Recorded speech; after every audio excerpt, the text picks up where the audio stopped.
Hello, community members. Welcome to our Southeast Asia program. My name is Antoine Craigwell, and I'm president and CEO of DBGM, an organization here in New York City. We are the lead hosts for this LGBT People of Color Global South Summit. DBGM is an organization that was founded in 2013 with the intention to continue raising awareness of mental health issues impacting Black gay men to prevent their suicide. Since the organization's founding, we have expanded our work to include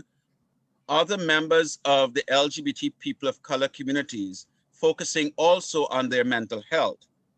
This Global South Summit is an effort to raise awareness and to bring attention to LGBT people of color communities who live along the equator and in the Global South. So we'd like to welcome you to the Southeast Asia program, and it pretends to be a rather exciting and informative event with representatives from at least 5 countries. And so our Southeast Asian program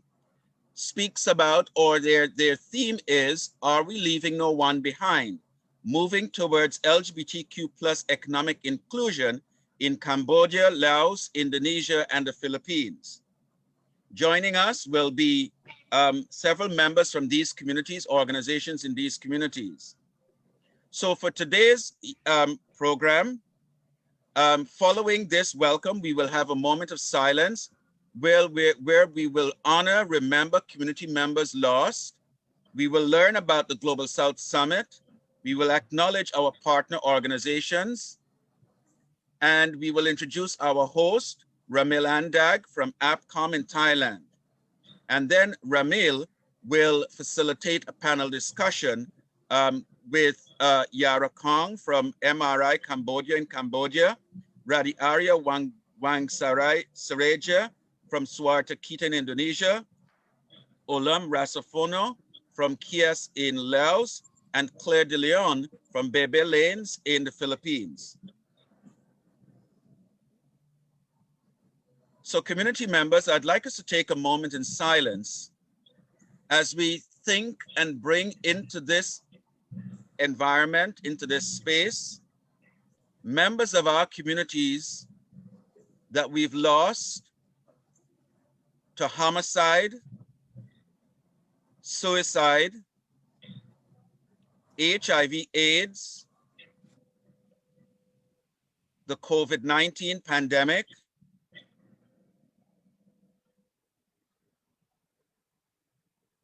and community members who are still struggling with the after effects of the COVID virus, where their lives are still not quite back together again.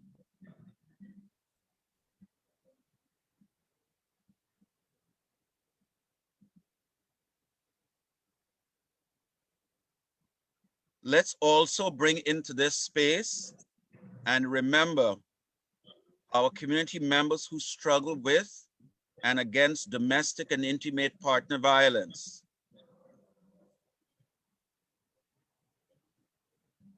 Violence from their families, from their communities, including the LGBT community, and from their respective states or countries.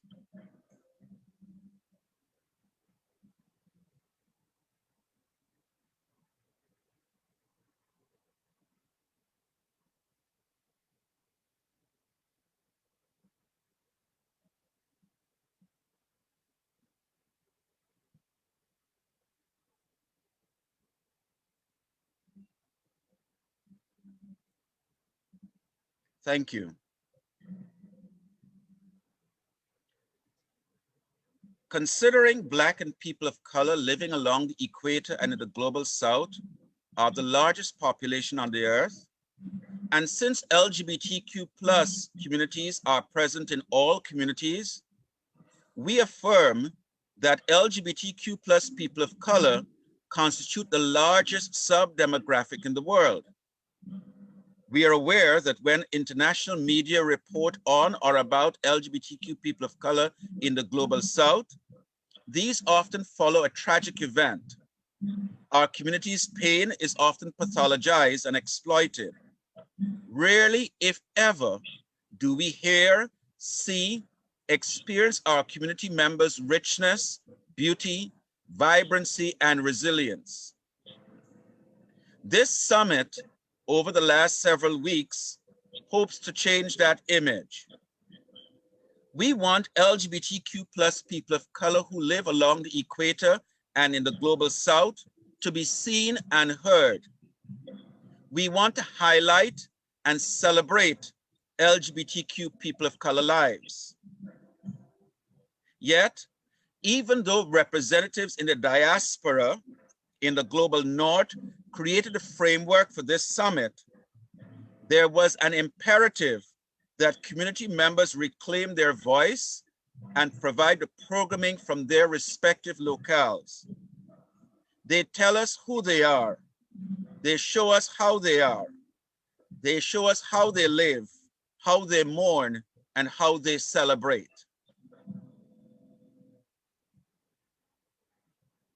We would like to acknowledge and thank our planning team members from South Africa and Liberia, from Nigeria, the Dominican Republic, from Thailand, Guyana, the US, and the Philippines, from Zimbabwe, and from India. We acknowledge and thank our partnering and participating organizations, Black Gay Blog, the Clemente, In My Mind Conference, DBGM, XAD Productions, the LGBT Center in New York, and Claymont Graphics Design. We want to acknowledge the Caribbean Equality Project, ECADE, Creme de la Creme, House of Fame Foundation, the BN Foundation, Instab Niger, Transition, Zimbabwe Rainbow Coalition, Beirut Pride, Navatman, Baby Lanes, APCOM, Kias, Suarakita, and Micro Rainbow International Foundation. Community members,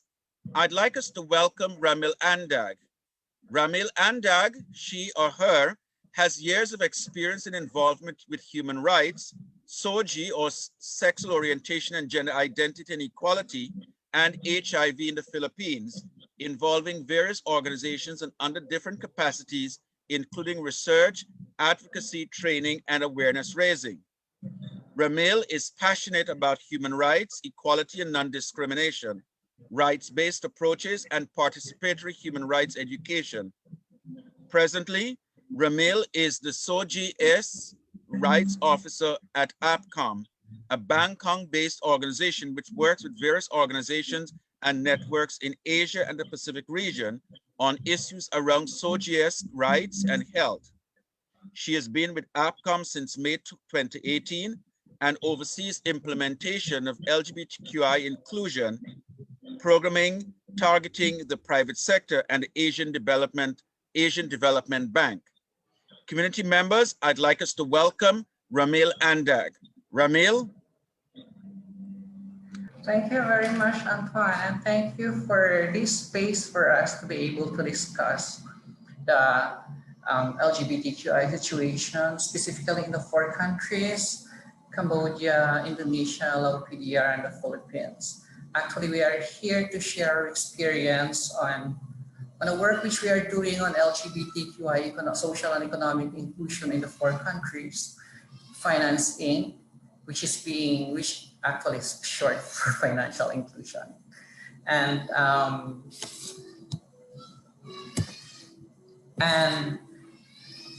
this journey started in 2018 with our country partner organization, which APCOM has been implementing with our country partner organizations in Cambodia, Micro Rainbow International Foundation Cambodia, or MRIF. We are joined here later. I will be introducing our partner from Cambodia, our country partner organization in Indonesia, Suara Kita, our country partner organization in Laos, PDR, Community Health and Inclusion Association, or CHIAS, and our country partner organization in the Philippines, Babaylanes. So APCOM and our country partner organizations in the 4 countries embarked on a rather daunting but also exciting journey, a journey which is full of learning and reflections on how do we move the needle, how do we contribute to moving the needle on LGBTQI economic inclusion. And we think that this is very much related and resonates with the theme, our expressions moving towards inclusivity. Because for us, this initiative, Finance Inc., is anchored on the collective goal of leaving no one behind. Maybe just a brief kind of introduction about Finance Inc. This is a project which is supported by Voice, and in terms of what we did under Finance Inc. was engage the financial institutions, specifically Asian Development Bank and the private sectors in the 4 countries towards LGBTQI inclusion. So what we did the engagements with the ADB. We had research. We had 5 research reports, and 4 of these were done by our country partner organizations in the 4 countries. And this will be highlights of this research will be shared by our country partners who are here with us in this panel this morning in other parts of the world. And then our country partners also did pilot projects where they engaged the private sector in the respective countries.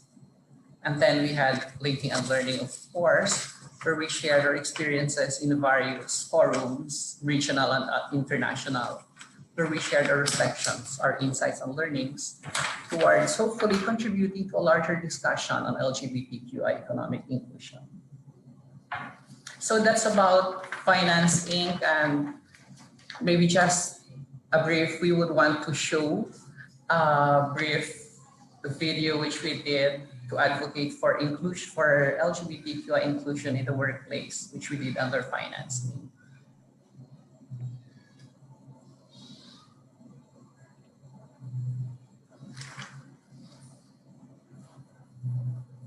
เขาให้เหตุผลว่าเราเป็น LGBT อยู่ในการที่เราจะต้องไปเจอพบปะลูกค้าเนี่ยเราจะปฏิบัติตัวยังไงแล้วลูกค้าจะมองเรายังไงเพื่อนร่วมงานที่เป็นสเตรทก็อาจจะมีมุกบางมุกไม่ค่อยโอเคสายเหลืองแอสซูมว่าถ้าเราเป็น LGBT อ่ะจะต้องบ้าผู้ชายคำพูดเล็กๆน้อยๆโดยที่บางทีอาจจะไม่ได้คิดเช่นมองว่าแบบคนเป็นเกย์อาจจะต้องมีพฤติกรรมออกสาวเสมอไปจะต้องแต่งหญิงเป็นคนอีกพวกหนึ่ง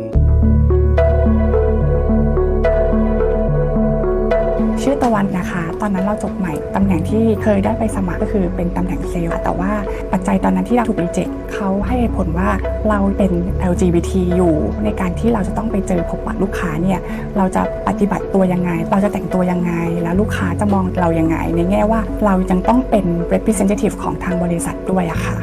สวัสดีค่ะชื่อเฟิร์สนะคะประสบการณ์ที่เคยโดนนะคะเพื่อนร่วมงานก็อาจจะมีมุกบางมุกที่ใช้แล้วเรามีความรู้สึกว่าไม่ค่อยโอเคสายเหลือง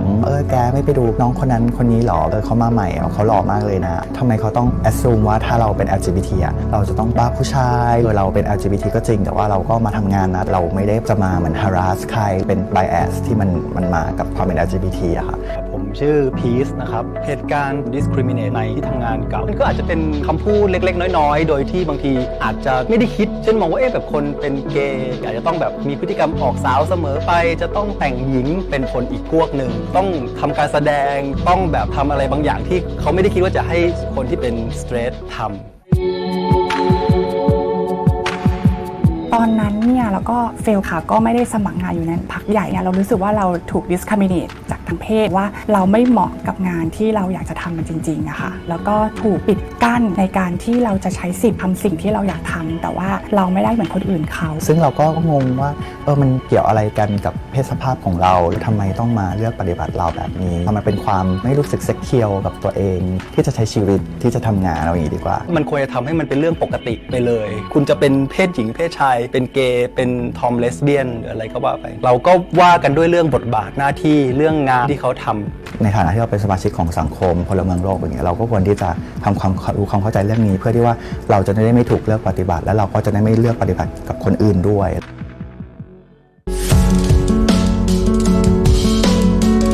เจฟนะครับทำงานที่ Exxon มา 10 ปีแล้วครับ เป็น Pride Thailand Chairperson Pride เองก็จะจัดกิจกรรมที่ให้ความรู้หลักๆก็คือจะมีเป็นเหมือนเซสชั่นร้านจัดเลินให้คนมาเจอกันมาเรียนรู้กันผ่านตัวสปีกเกอร์แล้วก็อีกอันหนึ่งก็คือจะเป็น newsletter ครับเราเชื่อว่าพนักงานทุกคนเราเท่าเทียมกันโดยที่ไม่จำเป็นต้องมองว่าเขาเองจะมีเชื้อชาติศาสนาหรือว่ามี sexual orientation แบบไหนเรากำลังสร้างพื้นที่ที่ปลอดภัยกับทุกคนสวัสดีครับผมวรานนท์เป็นพาร์ทเนอร์บริษัท DLA Piper ประเทศไทยจำกัดครับผมเป็นเกย์ที่แต่งงานแล้วความที่เราเป็นชนกลุ่มน้อยเนี่ยนะครับบางครั้งเนี่ยอาจจะเกิดอุปสรรคจากความไม่เข้าใจในที่ทำงานมองว่าเป็นเรื่องที่เราต้องขจัดออกไปกลุ่ม Iris นะครับเป็นกลุ่มที่ทาง DLA Piper เองทั่วโลกดูแล policy ที่เกี่ยวกับ LGBTQ เราต้องการให้คนแสดงศักยภาพที่ดีที่สุดของเขาออกมาเพราะฉะนั้นปัญหาหรืออุปสรรคอะไรก็ตามที่จะทำให้เขาไม่สามารถไปถึงจุดตรงนั้นได้เนี่ยนะครับเราต้องลดลงให้มากที่สุดครับผม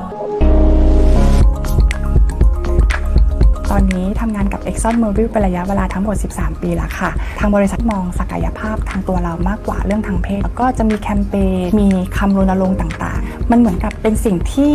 reinforce ให้เรามีกำลังใจในการทำงานมากขึ้นเรามีเพื่อน LGBTQ ทั่วโลกเลยที่ Exxon locate อยู่อะค่ะทำงานกับ Exxon Mobil มาปีที่ 6 แล้วค่ะพอเรามาที่นี่คือเหมือน treat me as a person ที่องค์กรของเราให้ความรู้ในเรื่องของการโดนเลือกปฏิบัติเพื่อให้พนักงานของเราเจ้านายหรือหัวหน้างานทั้ง straight แล้วก็ LGBT เข้าใจว่าเราจะต้องระมัดระวังคำพูดหรืออะไรยังไงจะได้ทำงานร่วมกันได้อย่างแบบมีความสุขแล้วก็แบบให้เกียรติกันปัจจุบันทำงานอยู่ที่บริษัท DLA Piper ประมาณ 6 ปีครึ่งความประทับใจของที่ทำงานที่นี่เขามีการเปิดกว้างในเมื่อคุณเป็นมนุษย์คุณจะเป็นเพศไหน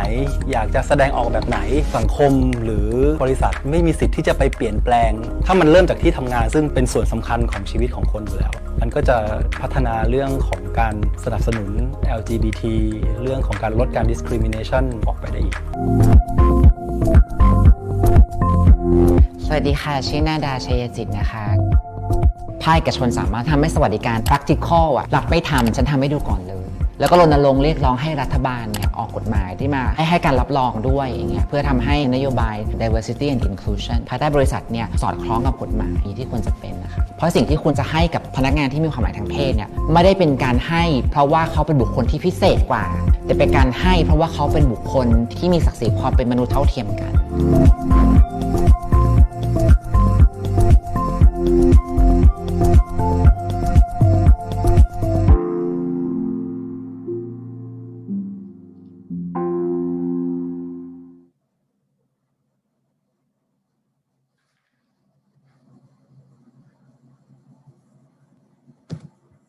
So that is one of the advocacy videos which we did to kind of contribute to the discussions on how diversity and inclusion can be done in the private sector, specifically in the workplace. And as I said earlier, this project has been done in Cambodia, Indonesia, Laos, PDR, and the Philippines. And our country partners here with us will joining us in the discussions today, in the conversations today. Will be sharing with us their experiences on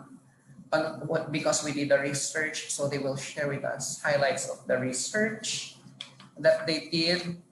and then they will also introduce their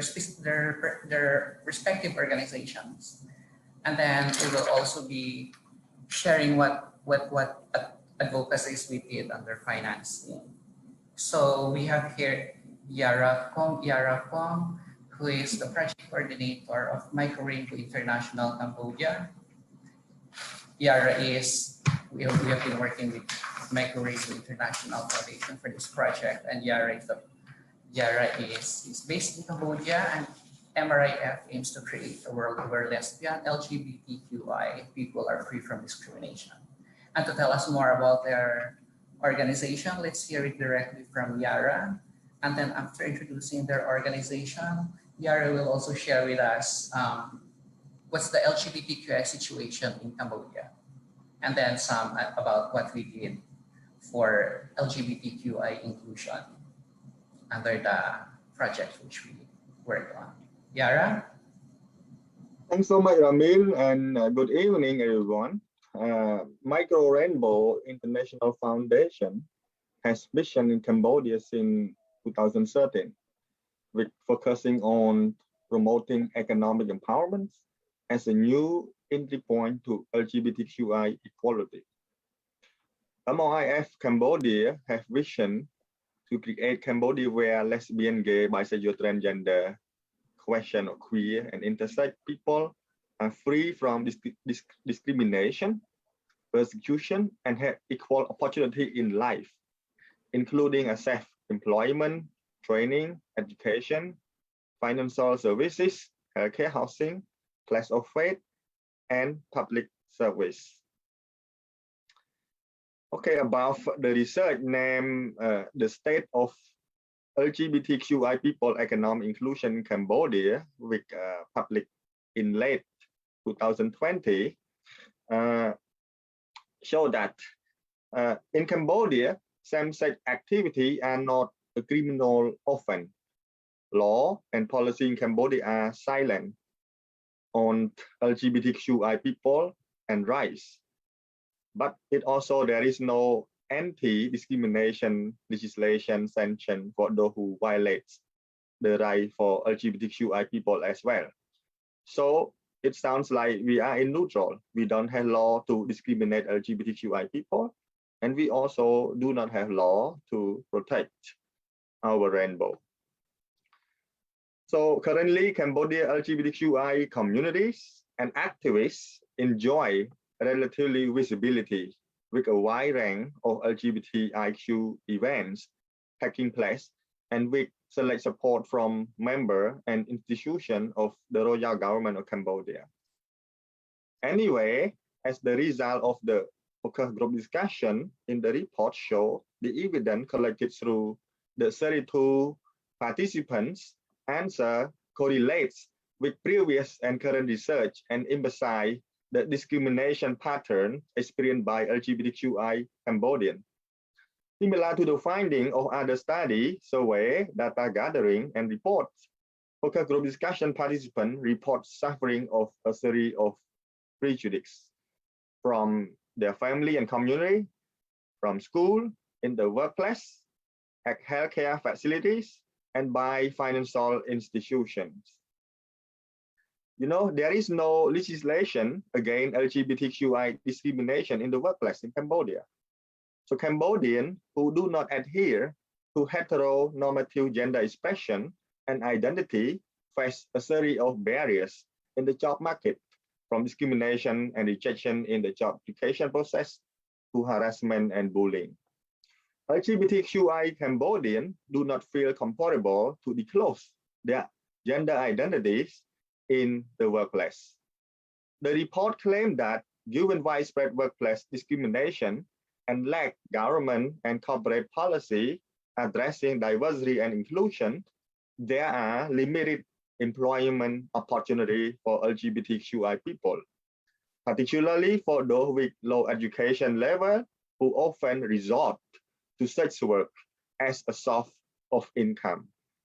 Sex work, however, is an illegal activity in Cambodia.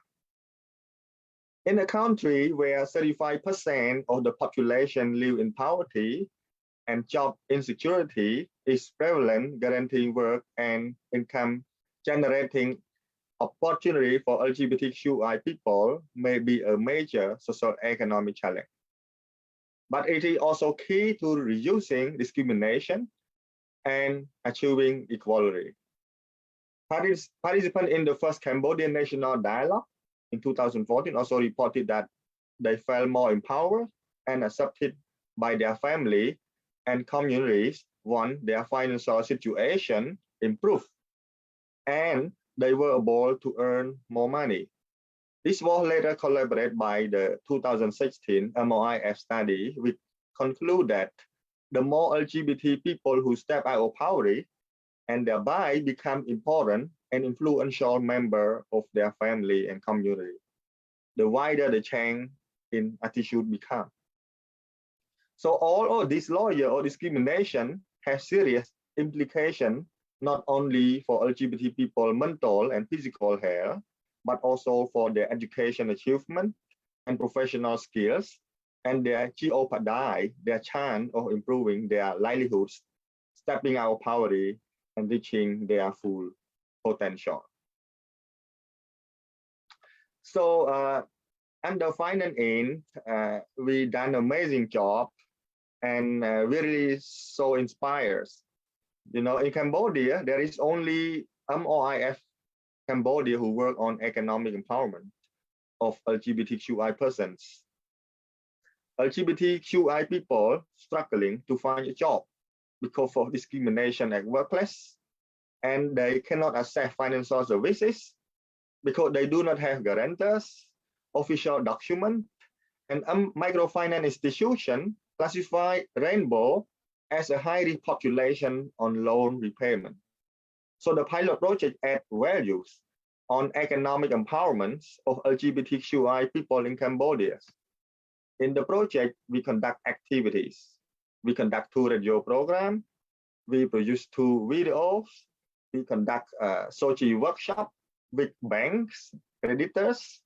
microfinance. We also conduct a research, the state of LGBT people economic inclusion in Cambodia. We also conduct a workshop with private sector and LGBTQI organization to identify entry points with the private sector. And more importantly, we also had a chance and opportunity to meet with the Asian Development Bank in Cambodia. At the end, I have a wonderful video highlight the life of a trans man who struggled from a hard life to a better level to show you in Cambodia that some people believe and said that LGBTQI people cannot do anything, cannot get out of poverty. So the video is very inspired, and let's enjoy the watching. Thank you.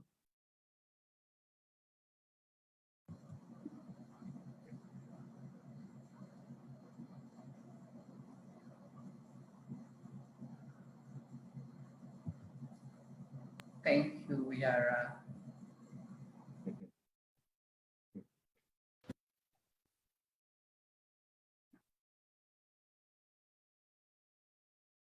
Kê tha dương srei srei prong prong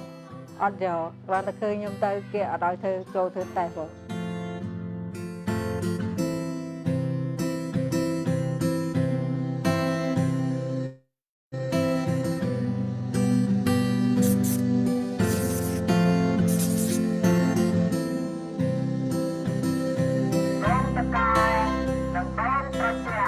Cà vì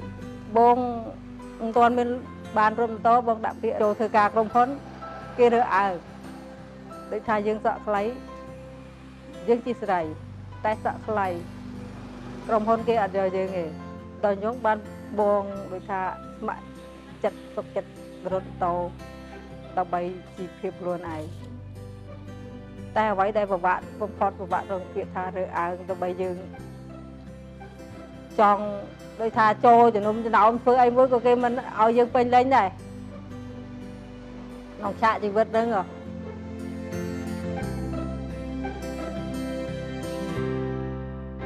តើតើទៅនឹងឧបសគ្គរបស់អ្នកឆ្លងភេទដូចគ្នានៅកម្ពុជានៅក្នុងវិស័យការងារគឺយើងមានបញ្ហាច្រើនដោយសារតែបទដ្ឋានសង្គមហើយនឹងបទដ្ឋាន gender របស់យើងមិនបាននិយាយច្បាស់អំពីតួនាទីរបស់អ្នកឆ្លងភេទដូចគ្នានៅក្នុងសង្គមជាតិទេនៅក្នុងវិស័យការងារថាតើអ្នកឆ្លងភេទដូចគ្នាមានបញ្ហាខ្លះមានបញ្ហាតាំងពីដំណើរការនៅក្នុងការរើសពួកគាត់ចូលទៅក្នុងការធ្វើការងារហើយនឹងនៅក្នុងការសម្ភាសហើយនឹងកំឡុងពេលដែលគាត់កំពុងប្រកបរបរឬក៏ធ្វើការងារឧទាហរណ៍សេចក្តីប្រកាសមួយចំនួនប្រកាសជាផ្លូវការថាមិនរើសអ្នកឆ្លងភេទនៅកន្លែងការងារឬក៏អ្នកឆ្លងភេទដូចគ្នាមួយចំនួនបានរាយការណ៍ថាពួកគាត់ត្រូវបានច្រានចោលមិនឲ្យទៅធ្វើការនៅកន្លែងនោះទោះបីជាគាត់មានសមត្ថភាពគ្រប់គ្រាន់ក៏ដោយនៅពេលដែលនយោជកឬក៏អ្នកសម្ភាសហ្នឹងបានដឹងថាគាត់នឹងជាអ្នកឆ្លងភេទដូចគ្នាហើយទី2មានការរើសអើងតាមរយៈពាក្យសម្ដីតាមរយៈ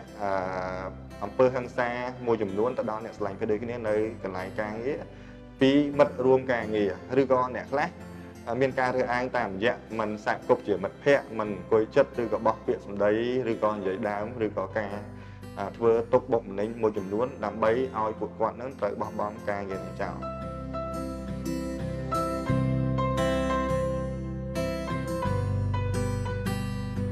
ប៉ុន្តែភាពរើសអើងគឺរើសអើងច្រើនប៉ុន្តែយើងធ្វើមិនបិណ្ឌនិស័យរបស់យើងអញ្ចឹងយើងមិនអាចកែប្រែបានយើងត្រូវអត់ធ្មត់ខ្លួនឯងតស៊ូខ្លួនឯងមក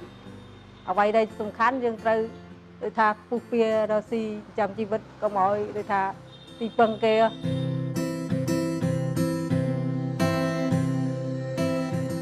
មកអាយមានទស្សនវិស័យគឺយើងចង់ឃើញពិភពលោកជា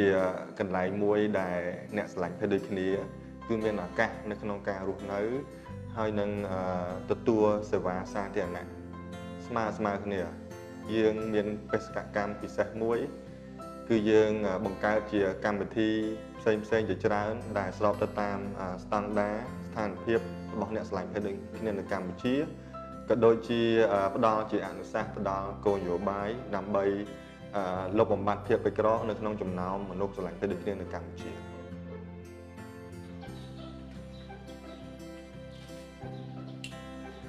បងតកា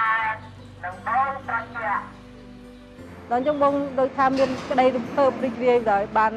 កម្ចីមកទិញម៉ូតូរកស៊ីខ្លួនឯងពិតប្រាកដមុនជួបមើលដូចថាជាមួយ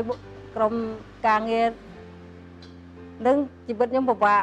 ដូចថាយើងចង់រកស៊ីតែវាអត់មានដើមដល់យើងទៅស៊ីឈ្នួលគេតិចតួចដូចថាអាខែគេជួយើងទៅរើសស្វាយចន្ទីទៅបានតែមួយខែមកអត់មានការងារធ្វើអត់មានថវិកាចំណូលដល់ខ្ញុំវាខ្វះដល់ពេលយើងធ្វើស្រែបានតែមួយឆ្នាំត្រូវការជីត្រូវការទឹករួចជាស្រែយើងជួគេរហូតទៅយើងហូបអត់គ្រាន់ដល់ខ្ញុំវាខ្វះវាត្រូវពិបាក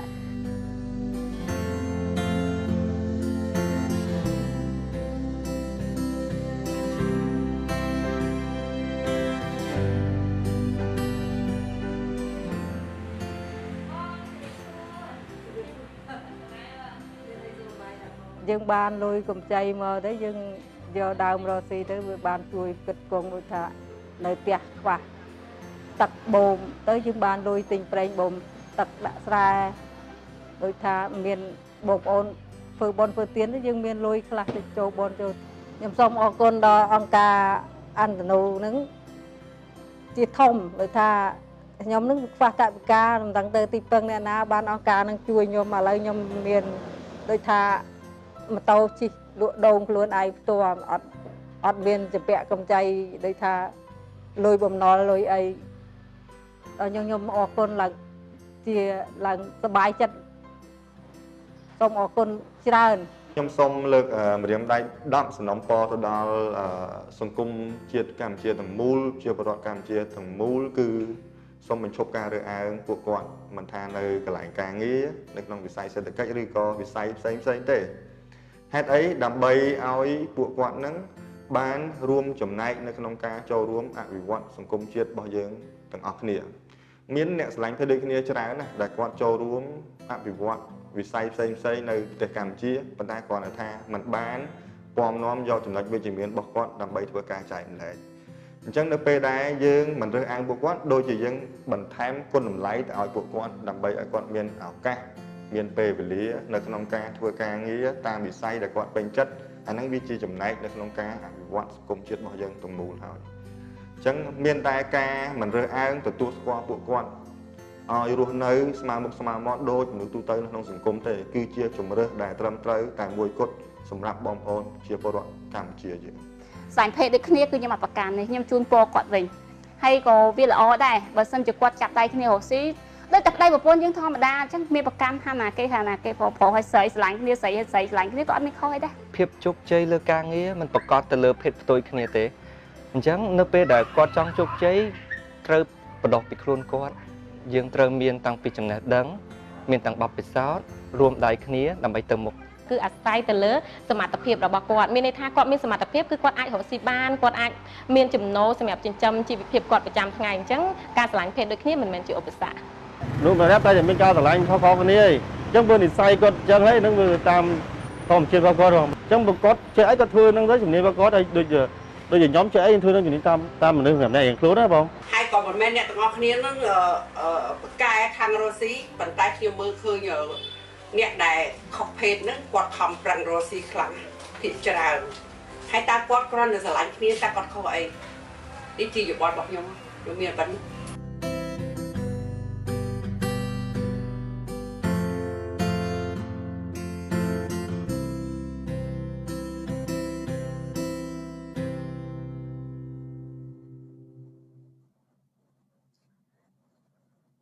Thank you very much, Yara, for sharing the work that's being done by MRI Cambodia and also our cooperation on financial inclusion of LGBTQ. Amazing work being done in Cambodia. And thank you very much for sharing what you're doing. Thank you, Ramin. Because we cannot travel, we have to virtually travel from Cambodia. We're going to fly to Indonesia. And I would like to introduce our Radi Arya, who's joining us today from Indonesia. Radi is the social media campaign officer at Suara Kita. Suara Kita is an organization based in Indonesia and based in Jakarta, Indonesia. And Suara Kita is the partner organization of APCOM in implementing our Finance Inc. project. Suara Kita organizes public lectures and towards improving knowledge and skills of LGBTQI community, among other things which they do. And to introduce Suara Kita and the work that it's doing, and also to share with us the LGBTQI situation in Indonesia based on the research which was conducted by Suara Kita, I would like to give the floor to Radi from Indonesia. Radi? Thank you, Ramil. Good evening. My name is Radi. I work as media and campaign officer in Suara Kita. Suara Kita is an LGBTQI NGO who works for LGBTQI rights in Indonesia, founded in Jakarta on 2007. Our work is to attain LGBTQI equality and emancipation as Indonesian citizens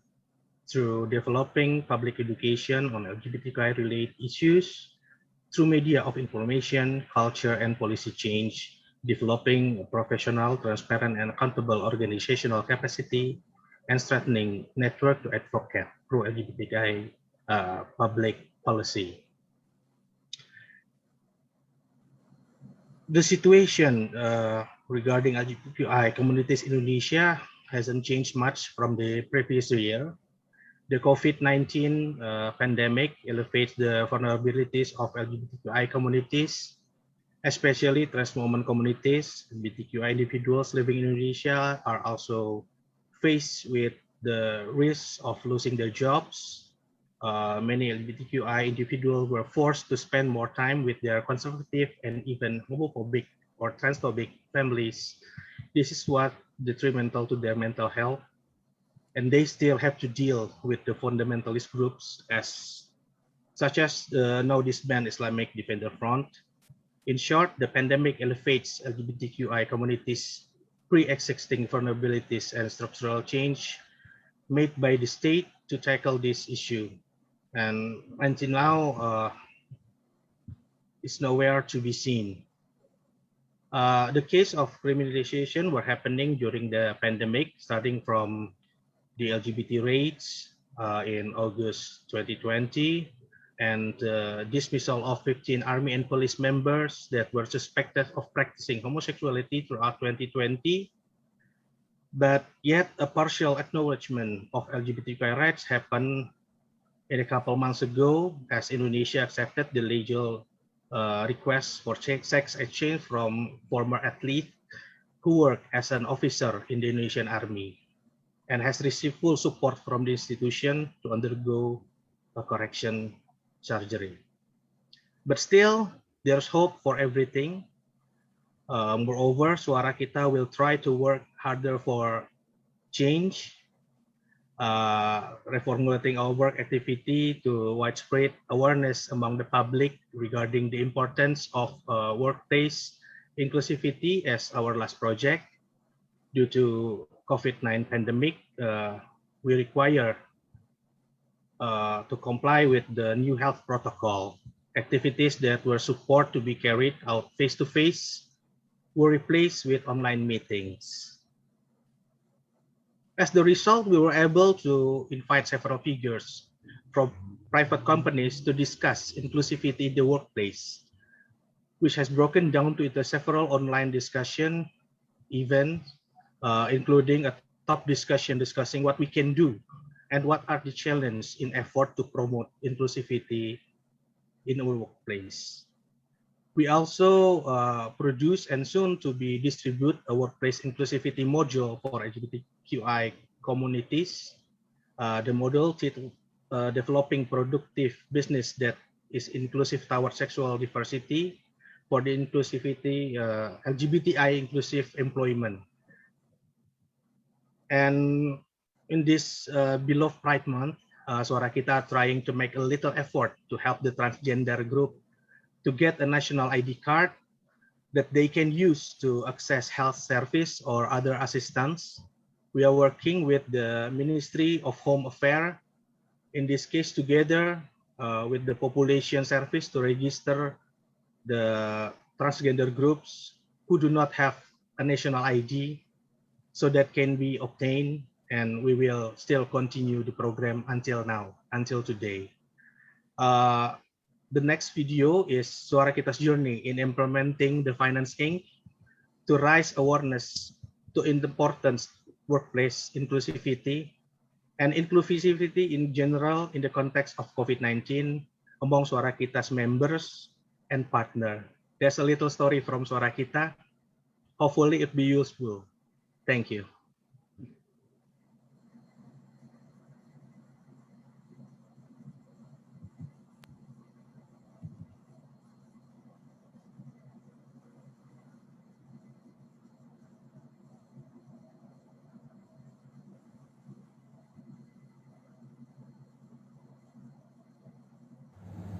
Hai, saya Yudi dari Suara Kita. Kegiatan ini berjudul menjembatani kelompok LGBTQI dengan sektor swasta untuk inklusi.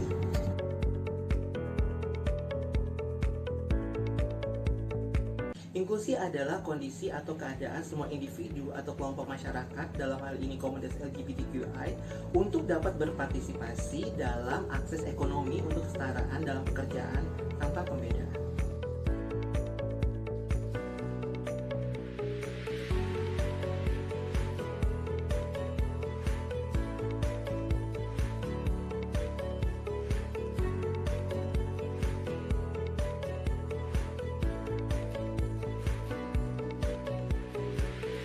Biasanya saya bertanya tentang apa pandangan dia tentang LGBT. Biasanya bingung tuh karyawannya yang pandangan dia tentang homoseksualitas. Apa pandangan dia tentang HIV/AIDS. Nah, setelah karyawannya sudah menjelaskan tentang dia mengerti atau tidak, maka saya menjelaskan kenapa saya bertanya begitu. Karena di angsa merah tidak boleh ada stigma dan diskriminasi. Karena kalau saya bilang sama calon karyawan bahwa semua pasien yang datang ke angsa merah itu harus diperlakukan sebagai pasien dan sebagai manusia. Ada perasaan yang tak ternilai juga gitu ketika misalnya kita liputan dengan narasumber dari teman-teman kelompok minoritas seksual, lalu kemudian dia menyampaikan rasa apresiasinya kepada KBR gitu karena menulis dengan baik, karena mewawancara dengan baik, karena memberi ruang kepada kelompok-kelompok minoritas seksual. Itu priceless saja buat kami. Voicing the voiceless itu kan sebuah jargon lama gitu yang kemudian ada media tuh harus voicing the voiceless. Kami coba ya menerapkan itu dalam sehari-hari gitu dalam berbagai isu yang kami lakukan, termasuk juga isu kelompok minoritas seksual. Kemudian prinsip non stigmatisasi, non diskriminasi. Jadi perusahaan di tempat kami itu kita ingin agar tidak ada tindakan kekerasan, bullying maupun pembedaan bagi karyawan dengan status HIV. Termasuk di sini adalah dalam kenaikan jabatan, pangkat. Jadi orang dinilai itu bukan karena status HIV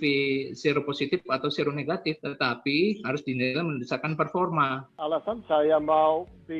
jadi visible supaya untuk orang LGBT dikerja di dalam perusahaan kita, mereka jelas dapat pesan bahwa it's okay, it doesn't matter kamu LGBT atau you're straight or you're queer or whatever your background is, selama kamu kerja profesional, you can have a career here and it doesn't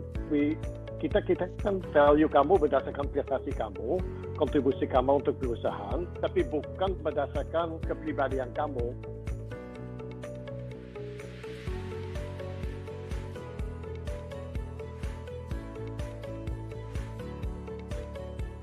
Bagaimana kita bisa mandiri secara finansial kalau industri finansialnya sendiri itu diskriminatif, bahwa kita berkemauan untuk menjadi mandiri secara finansial. But at the same time, dengan saat yang sama, kita kerja juga nggak bisa untuk formal. Terus pada waktu kita mau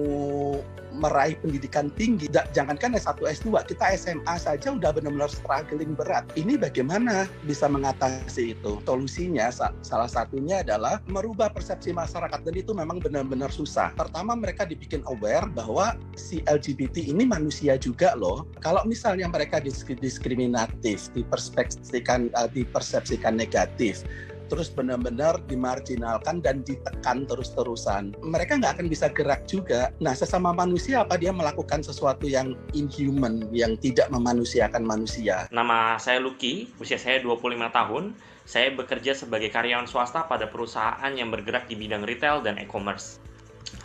Di perusahaan tempat saya bekerja saat ini, di perusahaan ini dalam peraturan perusahaannya menerapkan aturan non-diskriminasi, tetapi itu tidak benar-benar menjamin kebebasan berekspresi menurut saya. Iya, saya terbuka sebagai gay, tetapi itu dilakukan secara bertahap dan hanya kepada teman-teman yang memang mengenal saya secara personal. Perusahaan tempat saya bekerja tidak pernah memperkenankan saya berbicara keluar tentang perusahaan jika itu tidak menyangkut tentang pekerjaan. Dan berkaitan dengan masalah orientasi seksual, itu dianggap sebagai urusan pribadi saya pribadi. Seperti itu. Nama saya Allegra Walter. Saya seorang manajer di perusahaan startup kesehatan. Saya sangat bersyukur sudah diundang oleh rekan-rekan dari Suara Kita untuk bisa menyaksikan kegiatan webinar dengan topik diskusi mengenai inklusi dunia kerja bagi teman-teman sahabat dengan variasi gender dan seksualitas. Dari webinar tersebut, saya menyadari dan pikiran saya terbuka bahwa ternyata stigma dan diskriminasi masih ada di lingkup pekerjaan. Dan ini tentu sangat disayangkan bahwa kita harus sadar setiap individu memiliki hak untuk berkarya dan juga berkontribusi untuk dirinya sendiri dan orang-orang di sekitarnya. Oleh karena itu, pentingnya peranan pemerintah untuk bisa melindungi hak-hak dari warga negaranya ini, untuk bisa berkarya, bisa tetap produktif meskipun dirinya berbeda. Bagaimana teman-teman setelah menyaksikan semua kegiatan yang sudah kami lakukan? Terima kasih kepada semua pihak yang sudah terlibat dalam kegiatan kami. Para narasumber webinar, pihak perusahaan swasta, kelompok LGBTQI yang sudah mau mengikuti webinar tersebut. Kami juga berharap dengan semua kegiatan ini, inklusi bagi kelompok LGBTQI dapat diterima. Terima kasih.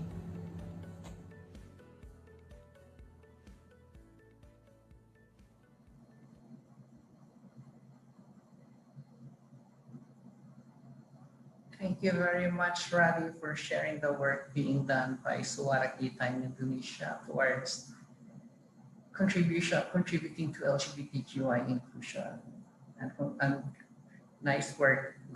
Congratulations on the work that you're doing on that. And then from Indonesia, we go to Laos PDR. Tonight, we are joined by Olam Rasapon.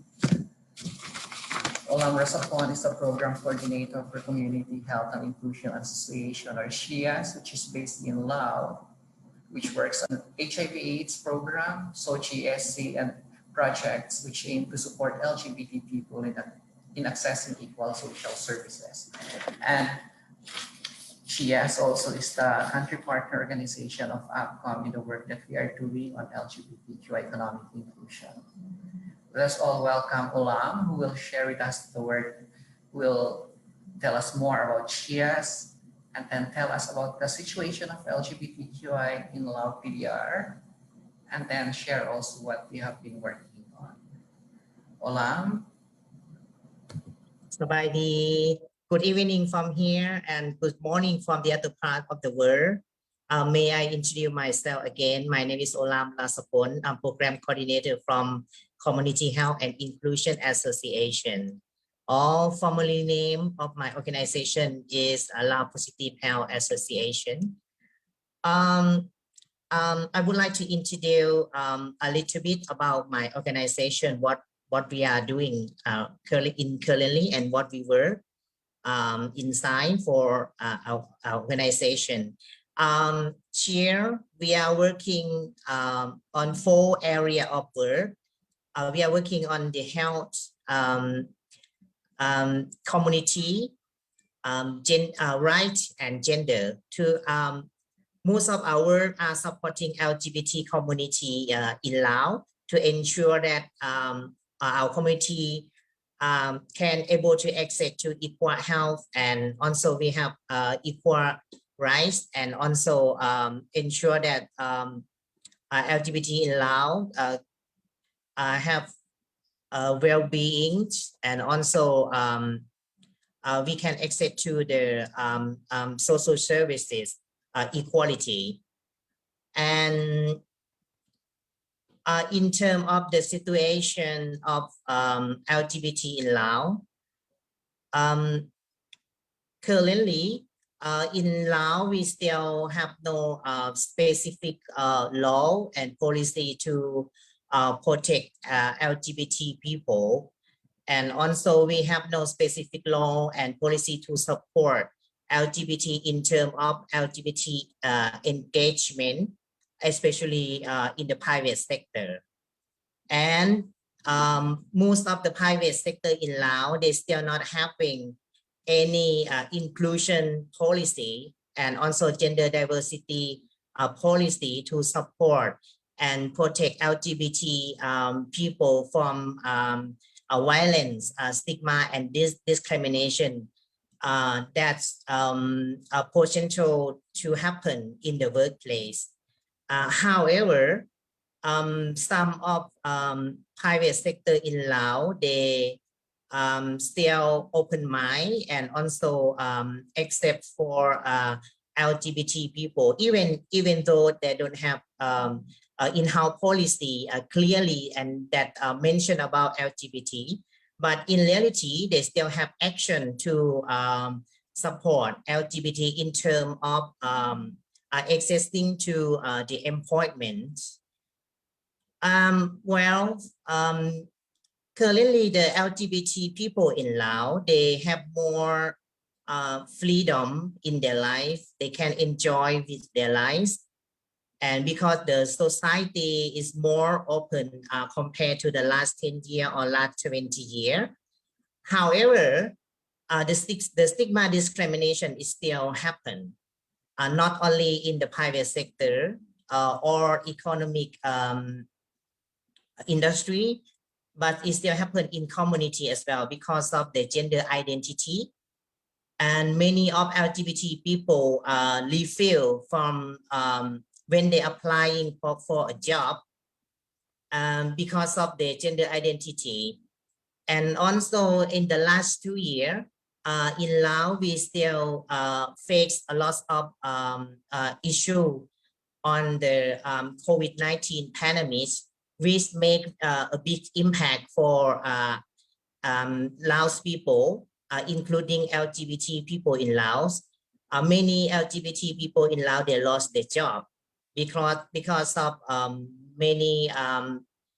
business and many industry are closed during the lockdown. So LGBT, they don't have job, and also they don't have income. And many of them have to come back from the other country and stay at home without any job and without any support from,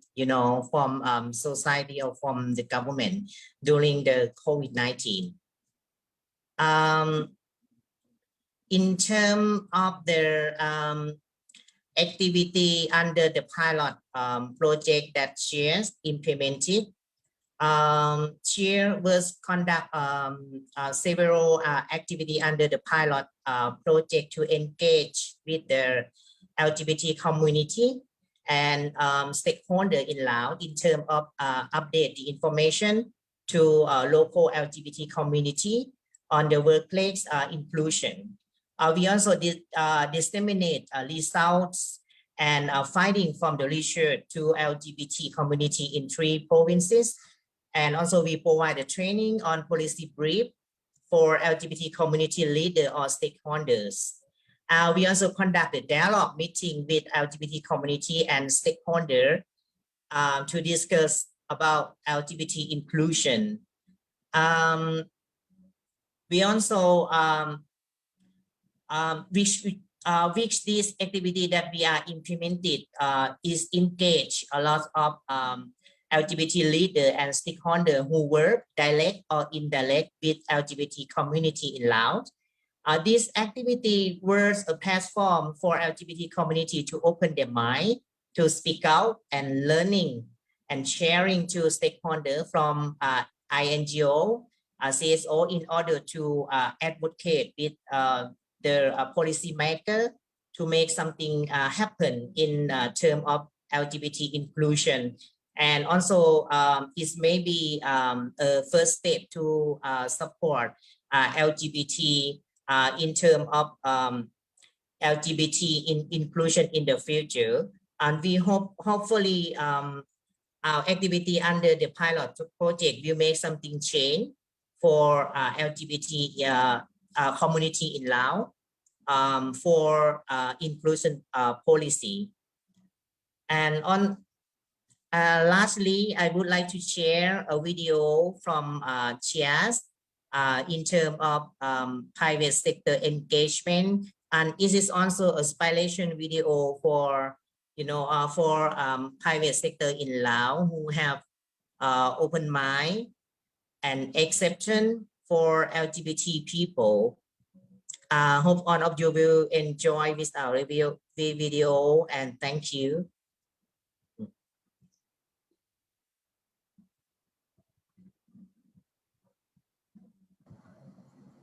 Thank you very much, Olam.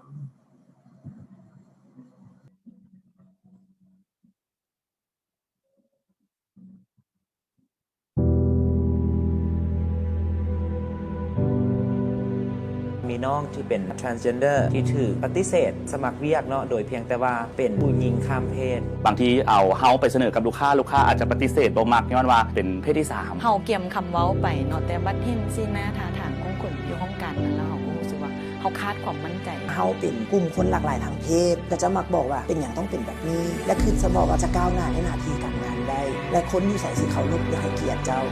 เป็นอย่างเคยมาเจาะจงแต่เฉพาะเพศที่3ว่าเป็นเกย์อาจต้องว่าผู้ชายทั้งที่ผู้ชายกับว่าผู้หญิงคือกันเราผู้หญิงบัดกลุ่มเนาะก็เห็นผู้ชายกับกิ๊ดก้าคือกันนะสบายดีข้าพเจ้าชื่อสนธยาแสงแสงเป็นเก๋เนาะข้าพเจ้าถือว่าโชคดีเนาะที่ว่าโอ้ได้พบความยุ่งยากหรือว่าอุปสรรคในการถูกจำแนกรังเกียจอยู่ที่บนเฮ็ดเวียกอยู่ในกลุ่มวัยรุ่นพื้นที่ความเท่าเทียมเนาะก็จะมีน้องๆที่เป็นกลุ่มคนหลากหลายทางเพศมีน้องที่เป็น transgender ที่ถูกปฏิเสธสมัครเวียกเนาะโดยเพียงแต่ว่าเป็นผู้หญิงข้ามเพศนั่นแสดงว่าบริษัทเพิ่นเบิ่งในเรื่องของเพศเป็นอันดับแรกโดยบ่ได้คำนึงถึงประสบการณ์ในชีวประวัตินั่นก็ถือว่าเป็นสิ่งหนึ่งที่ปิดโอกาสให้กับทุกคนหลากหลายทางเพศในการแสดงศักยภาพข้าพเจ้าอาลีนาศรีสุวรรณาเท่าที่ผ่านมาจากการเฮ็ดเวียกของเอ้ยมาปีนี้ก็ถือว่าเป็นปีที่18ปัญหาที่เอ้ยพบในการสมัครเวียกก็คือคำถามหนึ่งที่เอ้ยจะได้ตอบคำถามนี้เกือบว่าทุกๆองค์กรคือถ้าว่าองค์กรของเฮาบ่สามารถที่จะรับทานได้ย้อนว่าทานเป็นกลุ่มคนหลากหลายทางเพศท่านจะเฮ็ดจังไดข้าพเจ้าก็ถือว่าบ่อยากเฮ็ดนำกับองค์กรนั้นก็เป็นองค์กรที่ใจแคบและคิดว่าการพัฒนาของแต่ละองค์กรน่าจะยากสบายดีซื้อพนิดาไสยวงศ์หรือว่าซื้อลิ้นซื้อโอข้อเราในอดีตที่ผ่านมาที่ว่าเคยได้พบคือมันจะมีหลายๆห้องการที่ว่าเฮาได้ไปพัวพันเวียกน้ำซึ่งบางครั้งเพิ่นเบิ่งเรื่องการแต่งตัวเฮาซื่อๆเบิ่งคือว่าบ่เป็นผู้หญิงปานได้นะเพิ่นก็รู้สึกว่าบ่ต้อนรับเฮาปานได้แล้วมันรู้สึกว่าเฮาบ่มั่นใจตัวเองเฮาเกี่ยมคำเว้าไปเนาะแต่บัดเห็นสิหน้าท่าทางของคนที่ว่าอยู่ห้องกันนั้นแล้วเฮาก็รู้สึกว่าเฮาขาดความมั่นใจมันนำไปสู่ให้เฮาบ่ประสบผลสำเร็จในเวียกนั้นย้อนสวัสดีเนาะชื่อมิตรประสาบุษสาวงศ์เป็นเกย์ตุ้ย ในความคิดของเขาคำว่าเก๋ก็คือสายหักสายหรือว่าสายหักกูเป็นเพศเดียวกัน แต่ว่าสำหรับมิดเองมันใช้เรื่องความรู้สึกสลัดจะมีความสุขกับการอยู่กับผู้ชายแล้วผ่านมามีการถึกจำแนกในบริเวณบอกส่วนใหญ่เวียกผมที่ผ่านมาจะเป็นฟรีแลนซ์ก็คือจะเป็นทำงาน MC จะบริถึกจำแนกในบริเวณแต่ว่าอาจบางทีเอาเฮาไปเสนอกับลูกค้าอาจจะปฏิเสธตัวมากย้อนว่าเป็นเพศที่3บ่หรืออาจจะบอกเขาคาแรคเตอร์ของสินค้ากับเจ้าอย่างตามแบบนี้กว่า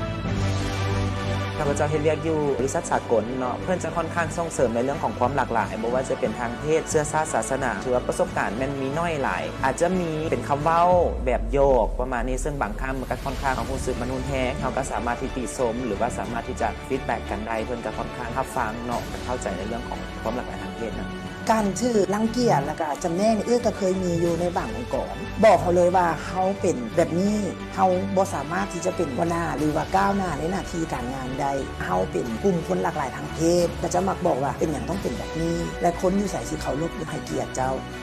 สำหรับในบอลเฮ็ดเวียกปัจจุบันเนาะผมคิดว่าปัญหาตัวนี้มันบ่มีเลยคือเฮาหลุดมาอีกโลกนึงที่เขาจะเบิ่งแต่ความสามารถอย่างเดียวเขาจะบ่เบิ่งว่าเจ้าเป็นเกย์เป็นกระตุ้ดเป็นกระเทยเป็นทอมจะเป็นเพศใดทุกที่ตามดับข่าวมันบ่มีการจำแนกเลยมอบเวียกให้แล้วจะเฮ็ดได้ก็คือบ่ได้ให้โอกาสเหมือนทุกคนแห่งแม่นเฮาที่เป็นกลุ่มคน LGBT หรือว่ากลุ่มคนหลากหลายทางเพศนั้นเพิ่นก็เบิ่งเฮาบ่ได้เป็นผู้หญิงหรือเป็นผู้ชายหรือว่าเฮาเป็นเพศใดเพิ่นจะเบิ่งแต่ว่าความสามารถเฮามีหยังสำนิสำนานในด้านใดมีความมักในด้านใดเขาจะส่งเสริมออกไปในด้านนั้นหลายกว่าเขาจะมีนโยบายที่ชัดเจนในการคุ้มครองกลุ่มคนเหล่านี้เพื่อเฮ็ดให้เขาเจ้าสามารถที่จะใช้ศักยภาพของเขาเจ้านั้นเข้าในการประกอบส่วนในการเฮ็ดสิ่งที่ดีให้กับบริษัทและก็สร้างผลประโยชน์ให้กับองค์กรนำเส้นเดียวกันคือว่าพวกเขาเป็นโรงงานที่เปิดกว้างมีทั้งทอมกระเทยดีผู้หญิงผู้ชายและพวกเขาก็ให้ความเท่าเทียมกันนโยบายทุกอันจะเป็นเพื่อทุกคนบ่ว่าจะเป็นกลุ่มคนชนเผ่าหรือว่าเป็นคนพิการเป็นกลุ่มคนหลากหลายทางเพศคือพวกเขาใช่ไหมมีความเท่าเทียมกันหมดให้สิทธิ์ให้โอกาสมันเท่ากันหมด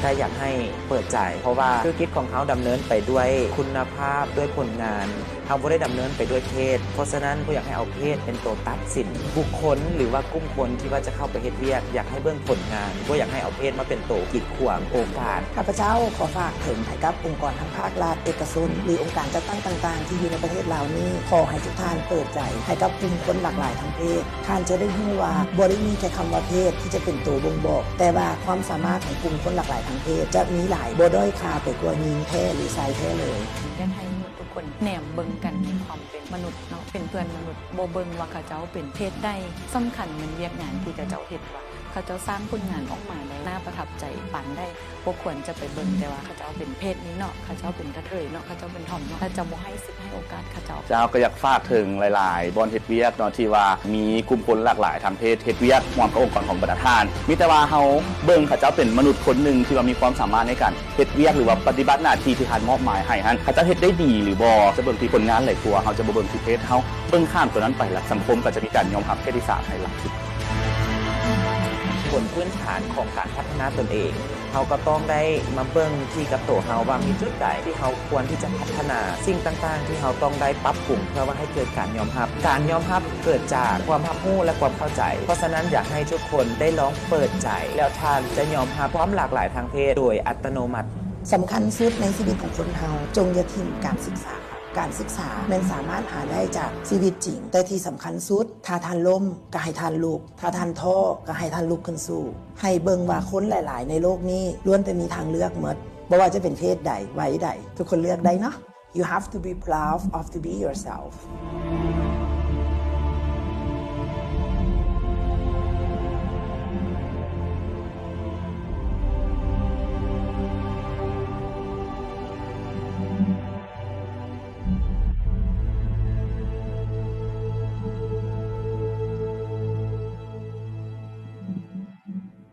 Thank you very much, Olam, and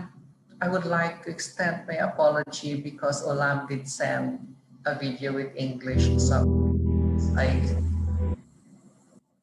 just sent the wrong file. I'm sorry for that, Olam, but hopefully we can show the video with English subtitles in another venue.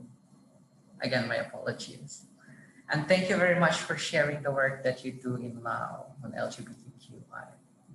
And now we are also joined by Claire De Leon, Executive Director of Babaylanes, which is the country partner of APCOM in implementing financing in the Philippines. So Claire is a peer lawyer working in gender equality and human rights in the Philippines. She's actively involved in LGBTQ rights advocacy. Since 2012, when she joined UP Babaylan,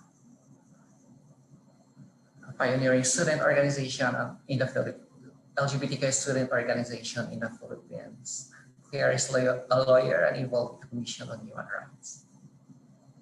I would like to welcome Claire to share their experience. First, Claire will also share with us a video which they did on the work that they are doing on LGBTQI inclusion.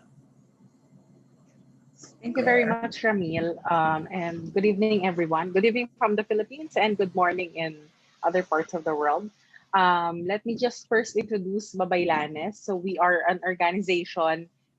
serving as an LGBTQI resource center in the Philippines. We develop SOGS-focused research, LGBT responsive policies, and we provide expertise in LGBTQI issues and human rights. So under the financing project, Babaylanes developed modules and conducted a research. So let us first watch the video that we produced, which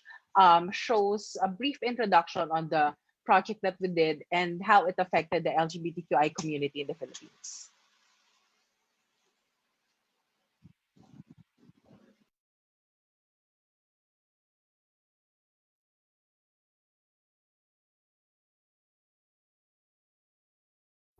A rainbow's beauty is seen through the diversity of colors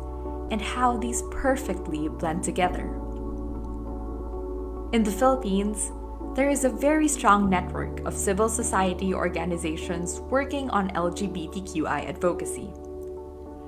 This is why APCOM partners with one of the most established LGBTQI organizations for the Finance Inc. project. Hi, I'm Claire from Babaylanes, and we are the country partner of APCOM for the Finance Inc. project funded by Voice. Finance Inc. aims to improve the access of LGBTQI persons to social and economic services and to increase the space for participation of the LGBTQI community. For our pilot project, we engaged the help of several LGBTQI advocates working in the private sector. Their inputs were very valuable in the development of our framework and our strategy for the SOGS inclusion module. We are very grateful to Voice and to APCOM for involving us in the financing project. Without their initiative and their support, we would not have been able to develop our pilot project.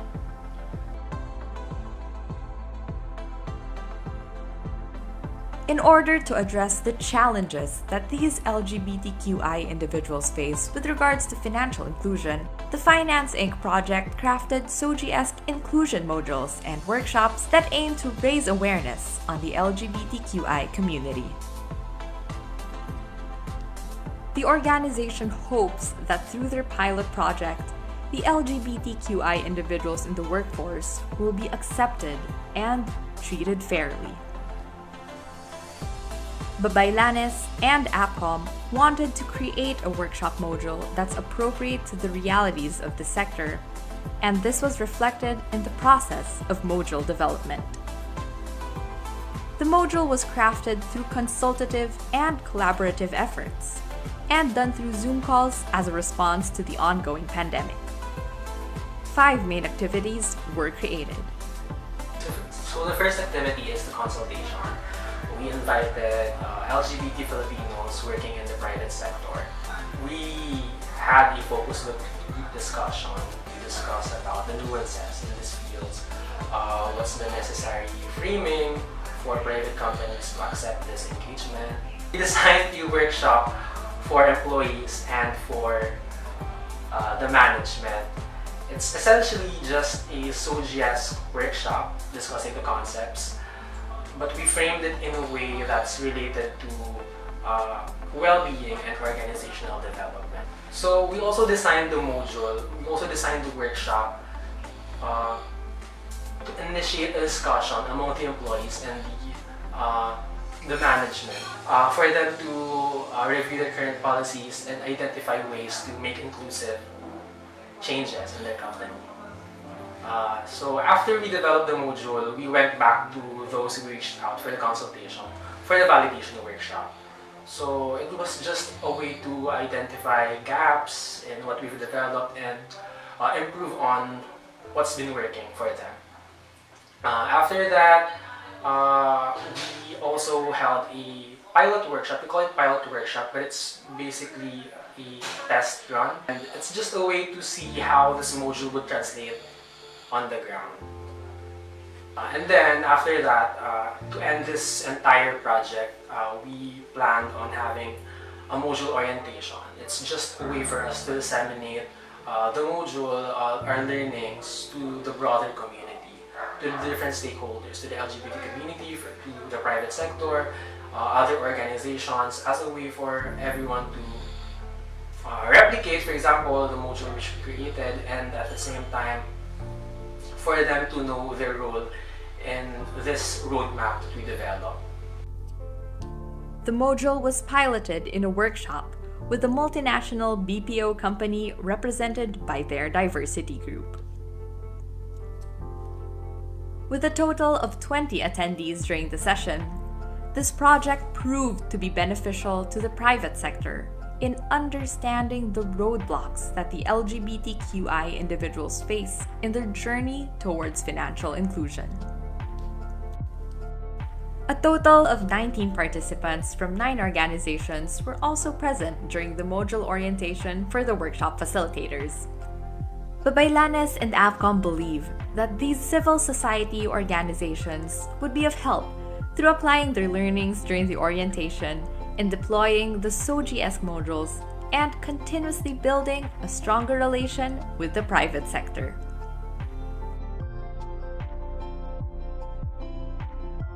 We envision that through this project,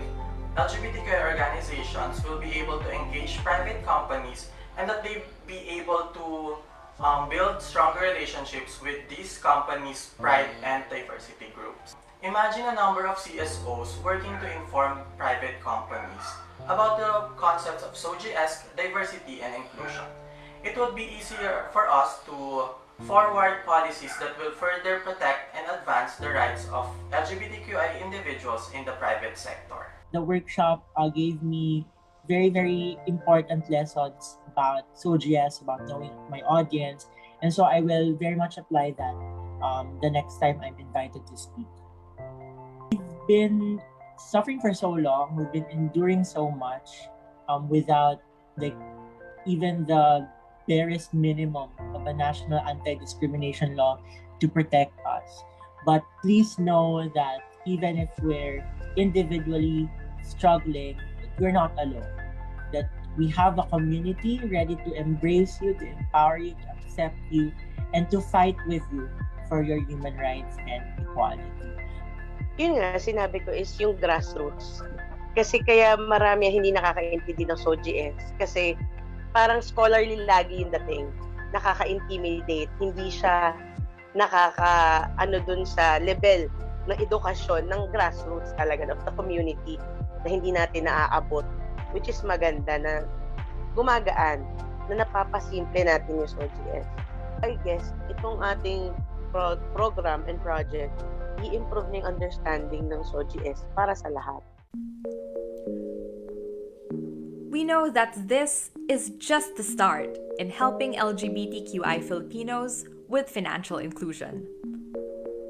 Through the SOGIESC modules, we hope that it would make companies more inclusive and help in giving context and solutions to gender-based discrimination in the workplace.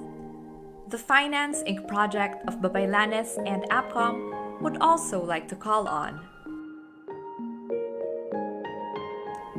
implementations of inclusive programs for the LGBTQI individuals.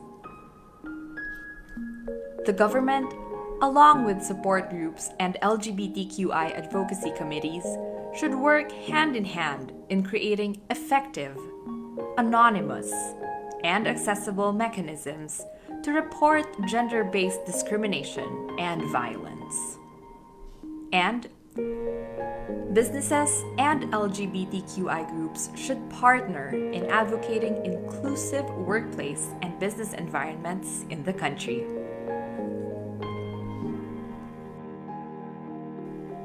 Awareness and training on SOGIESC and the stigmas that surround the community. The private sector, like financial institutions and LGUs, should receive SOGIESC awareness training on how to deal and interact with members of the LGBTQI community. They say, a rainbow always appears after the rain. The sky lights up and the dark clouds fade away. When the stormy weather persists, do we stop hoping to experience the light?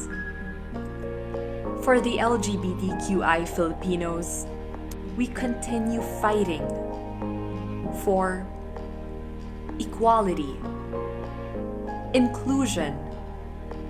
human rights. As one community,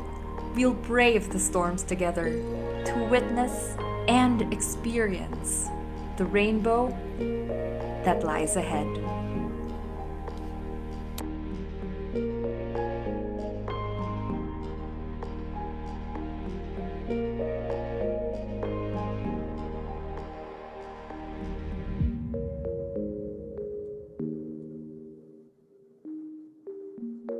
Thank you very much, Claire, for sharing the video on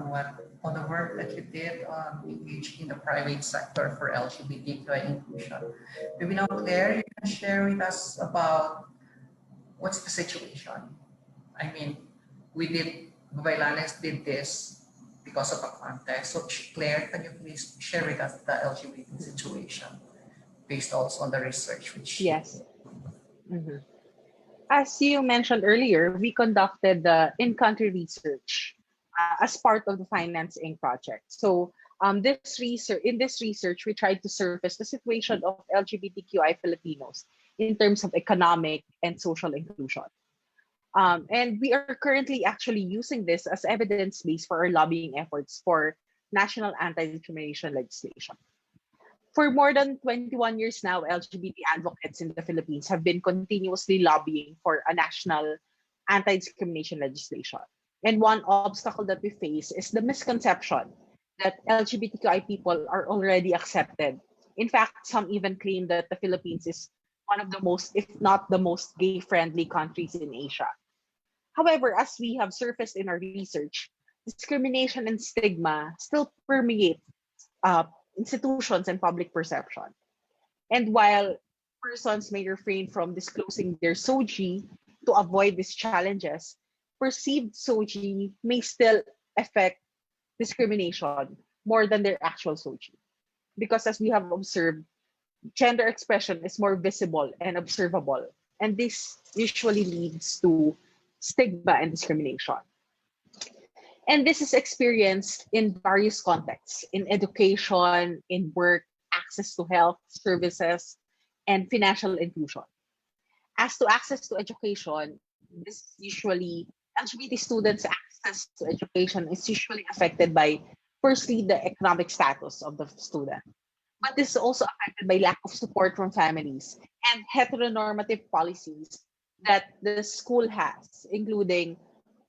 uniform or dress code rules or sanctions for failure to comply with certain rules, certain dress code. And in some cases, some educational institutions actually have policies that would prohibit admission to LGBTQI students, or they would allow expulsion on the basis of perceived homosexuality. And on top of this, bullying and harassment from peers and school administrators exist in these contexts.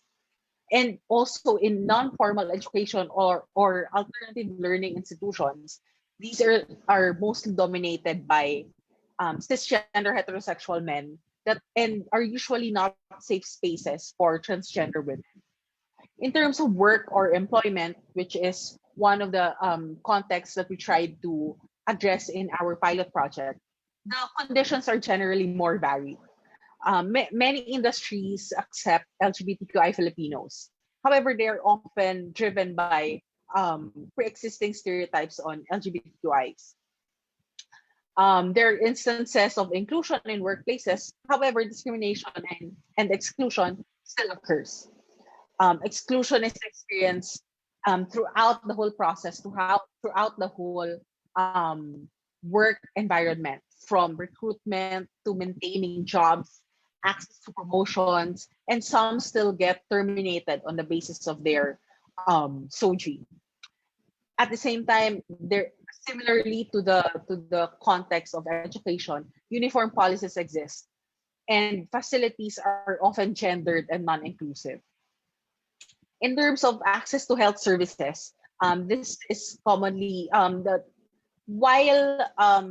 the primary factor for access to health services is still economic status, a lot of LGBT Filipinos still experience discrimination because of the heteronormative healthcare practice in the Philippines. This heteronormative practice leads to misinformation or wrong assumptions, or even feeling of non-inclusion or feeling of non-acceptance from healthcare providers. And transgender individuals also lack institutional support as to access to hormone replacement therapy and other health concerns. At the same time, stigma and discrimination, as experienced by LGBTQI people, affect their mental health. And such services are generally not easily available or accessible to everyone. And as to financial inclusion, LGBTQI persons are economically diverse. However, across economic strata, there is an expectation to do better economically, to compensate for being LGBTQI so that their family would not see them as a liability, but rather they need to compensate to prove that even if they are LGBT, they can still contribute to their families. And because of this, economic value is being used to compensate for their marginalized status. Unfortunately, SOGI still affects and limits their economic opportunities because of heteronormative and cisgender conditions that exist in society and in institutions. While there are no manifest barriers, heteronormative and cis-sexist assumptions still affect ability to access financial services. And unfortunately, the exclusion and stigma and discrimination that LGBTQI persons experienced before this has been magnified by the effects of the COVID-19 pandemic. And LGBTQI persons in the Philippines became more vulnerable to discrimination, harassment, and violence in the context of the government responses to the pandemic. Many LGBTQI-led households are often not recognized as families, thereby excluding them from government support. And there is an alarming increase in reports of violence and harassment against LGBTQI persons in the context of quarantine regulations. So because of this context, most of the efforts of LGBTQI organizations in the Philippines focus on legislative and policy changes in the public sector. But through the Finance Inc. project, we were able to expand our efforts to include engagements with private sector and the Asian Development Bank. Under the Finance Inc. project,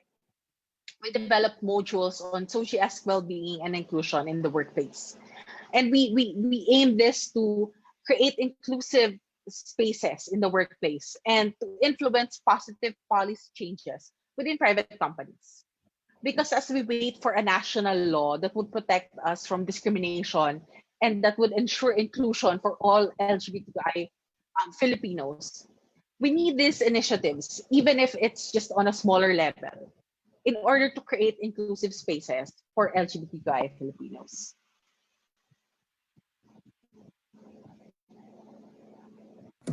Thank you very much, Claire, for sharing what you're doing in the Philippines and also the situation which you're trying to contribute to address. Thank you very much to all the country partners from Cambodia, Indonesia, Laos, PDR, and from the Philippines for sharing with us some of the results of what you're doing in terms of community-led evidence building, which led to the advocacies and the initiatives which we are all doing collectively and individually as organizations to kind of move the needle on LGBTQI inclusion. And in the interest of time, but also with the great insights and the sharings which you shared with us this evening, morning, in some other parts, I just want to invite all of us, all the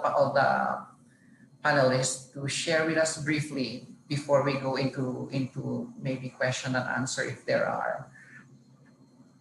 In implementing the activities which you did,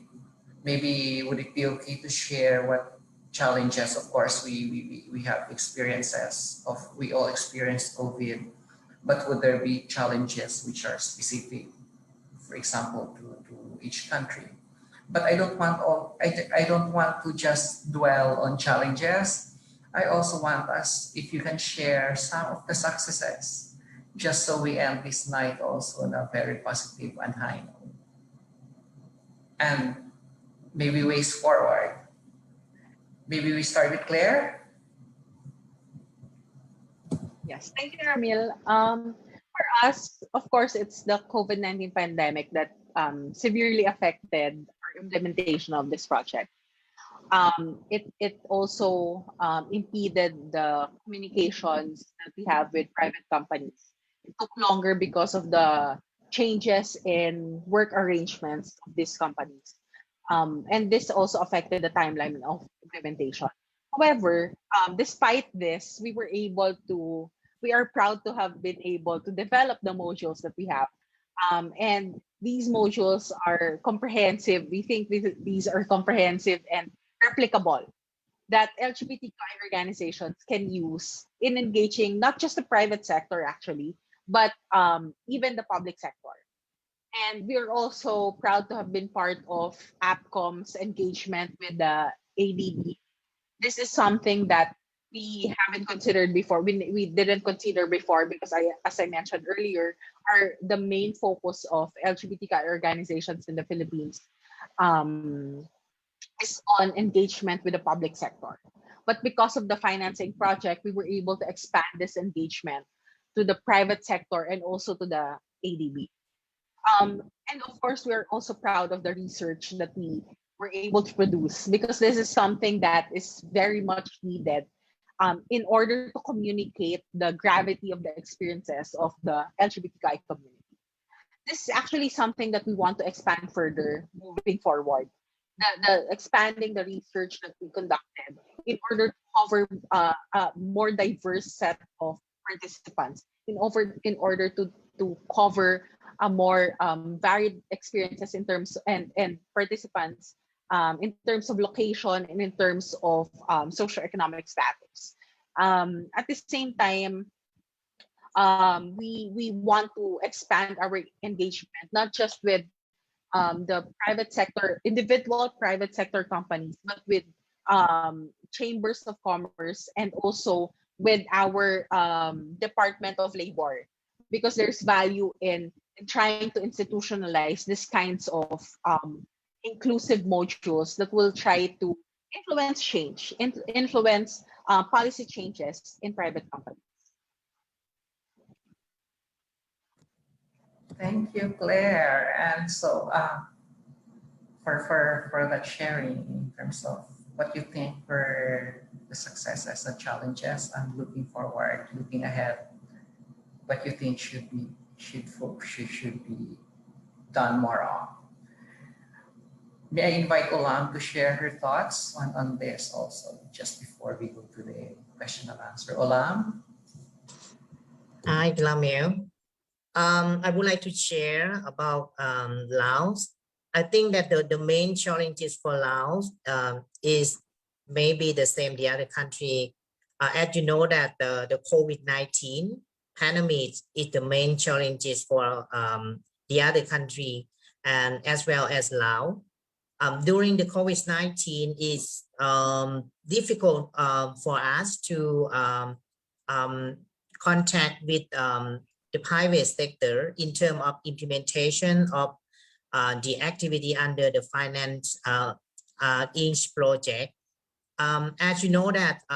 some international company, they have their safety policy that they are not around the other people from outside to conduct any activity inside their company. And also for Laos company as well, some of them still refuse when we try to contact them and coordinate with them for implementation of the project during the COVID-19. And the second challenge is we realized that the pilot project is new in Laos, and as well as for Chias as well, since Chias have no experience working with the private sector before, and it's showing us for coordination and cooperation with the private sector. And for LGBT inclusion is also new for the private sector as well. Some of them still not interested to work with us. However, as you see in the video, we still seeing some private sector engagement in the video. There are some private sectors still interesting to work with us, and also they open mind and acceptance for us to implement the activity in their company. And unfortunately, that in that video is not included English subtitle. That you can see what the director from the company is saying in the video in terms of private sector engagement. And also in that video also showing some, you know, higher position staff in the company. They also saying in supporting LGBT people in Laos. That's a good sign for Chia to moving forward work in terms of LGBT inclusion in the future. Thank you. Thank you very much, Olam. And again, my apologies for that oversight on my part. Thank you, Olam. Radi, your thoughts? Yeah, we have experienced challenge during this process. We divided the workload of among our staff, and we have invited big companies to become a speaker, but some of the big companies rejected our invitation directly and indirectly by not replying or responding to our invitation. Thus, we turn to personal networks and close friends who are managing a small, medium-sized private company. So we able to invite several figures from private companies to discuss inclusivity in the workplace. That's our challenges. Besides the first 3 workshops, quite rough. We're still experimenting, we're still learning, because 1.5 years we work from home and everything is go by online. We didn't have we didn't capable to do that for maximum result. But yeah, that's our challenge that we experience. Kapil.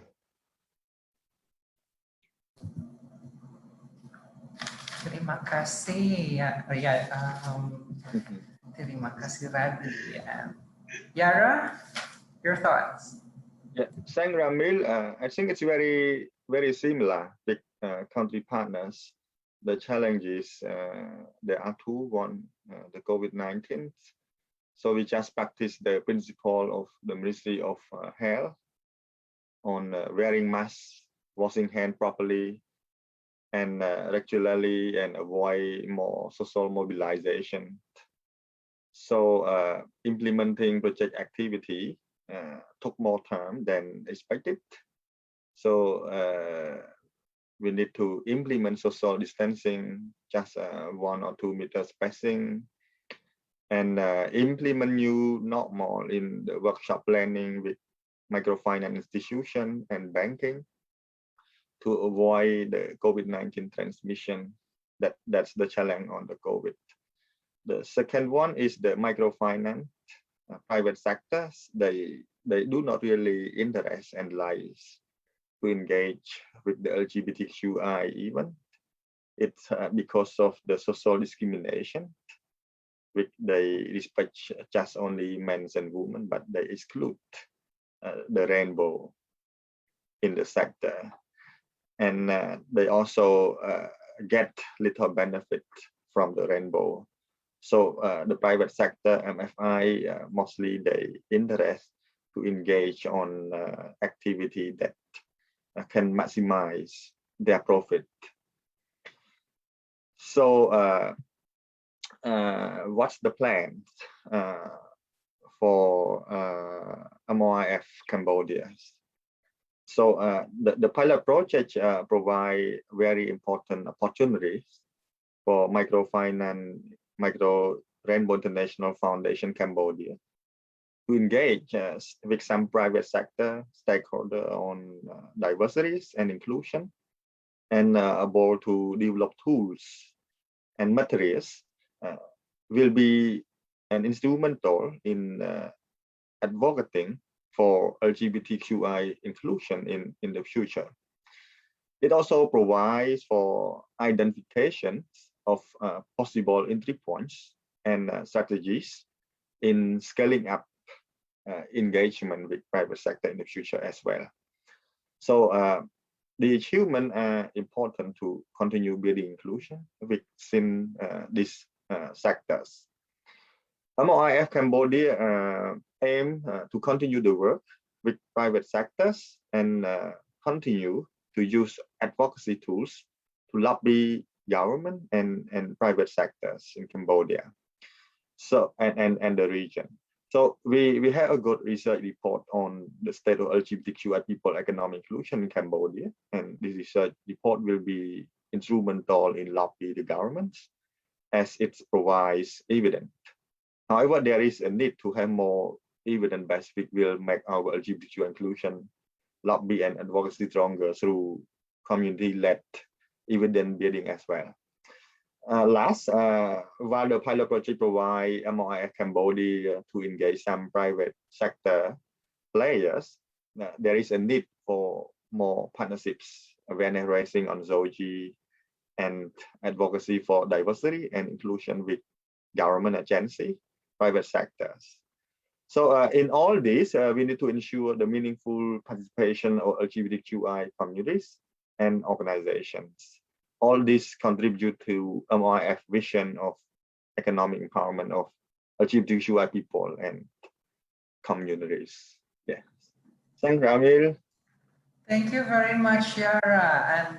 really, really thankful to our country partner organizations, to RADI in Indonesia, Olam, Lao PDR, Yara in Cambodia, and Claire in the Philippines for taking time to join this conversation and sharing our experiences on what we do for LGBT, on what we do, hopefully to be able to contribute to LGBTQI economic inclusion, contributing to changing the present situation. And verily, on the part of APCOM also, verily the COVID-19 has been a challenge for all of us. And it has exacerbated also the exclusion and discrimination being experienced by LGBTQ individuals and communities and organizations. It has added to the vulnerabilities. I'm just so happy also to see that when we started this journey, we were kind of, what's this? What are we going? When all of us started this journey together, we were like, what's this? What are we going to do? And then along the way, we had lots of challenges. We had lots of learnings and reflections. And we continued to sharpen our approaches and strategies. And verily, there's still this call for more evidence building on the LGBTQI situation, and advocacies for more inclusive policies, programs, spaces, and activities.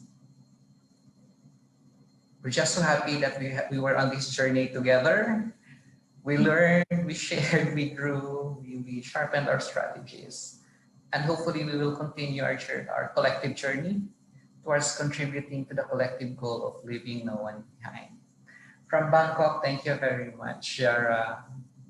in Cambodia, Claire in the Philippines, Olam in Laos PDR, and Radi in Indonesia. And I give the floor back once more. If there are questions from the floor, we can maybe accommodate some questions. Thank you very much, Ramil. This was an extraordinarily informative discussion and sharing lots of information. And throughout all of the presentations and the videos, I could see and hear a lot of common themes and commonalities.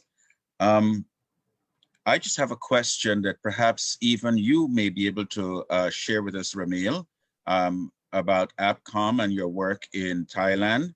but also to Radi, Claire, Yara, and Olam.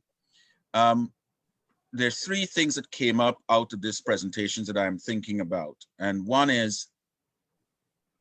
how have you guys been able to determine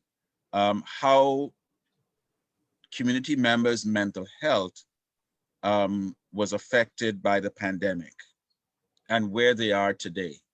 How are our communities doing with their mental health? The second part of this question is, I am interested in your conversation and your discussion, the project on Finance Inc. And I'm thinking, how can this be exported or incorporated in other LGBT communities in the global South? And I'm thinking maybe South Africa, maybe with the sex workers in Zambia, maybe in Nigeria, maybe in the Caribbean, maybe in the Spanish-speaking Caribbean, maybe in Mexico.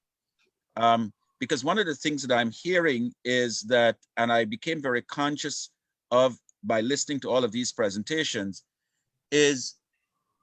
that LGBT have always existed as part of our communities. But because of Western European colonialists, now we have to reclaim who we are as LGBT. And we're often not going to get to do that, get them to undo the work that they did to destroy us or suppress us. So we are now having the ones to actually do it from the ground up. And I'm thinking, how can we then utilize both economics and finance to start changing paradigms, start changing understanding, start in pushing for greater inclusivity in labor and in industry? And how can we then shape that in other communities, in other LGBT communities, so as to give them a sense of empowerment, something akin to, I'd be interested to hear if Yara may have a perspective on how the finance project that they're doing in Laos can be expanded or exported to other LGBT communities in the global South. And the third part of my question is, one of the things I'm interested in hearing, which I didn't really see very much, and you probably deliberately chose not to focus on it, is the experience that LGBT community members experience of violence, and not just heterosexual or external violence, but violence against internally in our own communities that in fact inhibit many in our communities from being able to live their authentic and true self, even though they think they may find a home in our communities. So I don't know if there's anyone who may want to respond to all three or any one of the three of parts of my question. I will attempt and share my insights on your questions, Antoine. First, on the mental health issue, it has exacerbated. And APCOM did a survey at the start of the pandemic, and what came out was that this affects mental health of LGBTQ individuals in terms of accessing mental health related services, which was pre-pandemic not easily accessible. And this difficulty in accessing these services has been exacerbated by the pandemic. Two, there have been also narratives of people having to live with their families, and these families are not supportive. The family environment has not been supportive. And there are other narratives on that. And maybe some the other country partner organizations can also share their thoughts on this. My thoughts on expansion, this would take conversations. This would take conversations and linking between organizations, because maybe we are also aware that what we did may not be, it has to be nuanced. What I'm saying is we have to be aware of the nuances of what can be, and APCOM has been, and our country partners also has been very aware of the nuances. There are different contexts, for example, in Indonesia, in the Philippines, in Laos PDR and Cambodia. So what we tried to do was that there's no one size fits all. In whatever we do, we have to do the conversations with the communities just to ensure that the nuances will be captured and that we are actually doing. And there should be spaces for these conversations between organizations in the global south. I lost the third one, but those are my thoughts.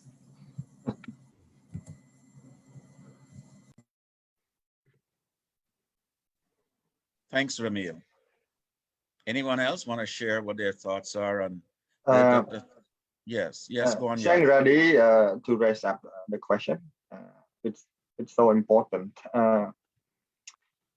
Throughout my experience to work for 10 years on LGBTQI issue in Cambodia, so I has been meeting with a lot of LGBTQI people and activists across Cambodia, and I noticed that most of them have mental health, and some of them have come to me how to solve the problem of mental health. This is happening before the COVID-19, and I think it's more seriously when the COVID-19 pandemic came in, because it's not just only affect the LGBTQI people, but it affects everyone. I mean, general people, but more seriously for the marginalized LGBTQI communities. So what we can do to solve the problem for them, we just talk to them openly. So just let them to share what's the problem that they encounter, what the problem that they have. And we noticed that after they sharing the issue to us openly, they feel relaxed, they feel better, and they don't want to commit suicide anymore. And all of them, we always transfer them to meet with the counselor, that they understand the LGBTQI issue, and they can get the service for free in Cambodia. The mental issue is very important. Even not many people talk and discuss about the mental issue here, but it already happened and it's a lot in here. So we also have service for free, but not much, and it's not reach out to many LGBTQI community in here as well. So it's a challenge, and it's an issue as well, because some they do not know the technical, and they cannot access to internet and phone call, and they are poor, so it's hard for them to access the mental health service as well. So it's a challenge. How we expand economic financial inclusion to global side? I think it starts from us. Now we share, we talk, we raise the issue in here, so we understand and we know very well on the issue how important for the inclusion. So we start sharing, we start to do our best on social media with our friends, and we have the global show for the other time, right? So we can continue building this, not just only this time, but in the future, in the global side, to raise awareness, to share the issue on the finance issue. And I think if we really want to spread the issue in the global side, we can continue building for the discussion. What's the entry points? What we can do more in the global sides. That's my ideas. Yes, thank you. That's very important question. Thank you, Yara. Thank you. Yeah.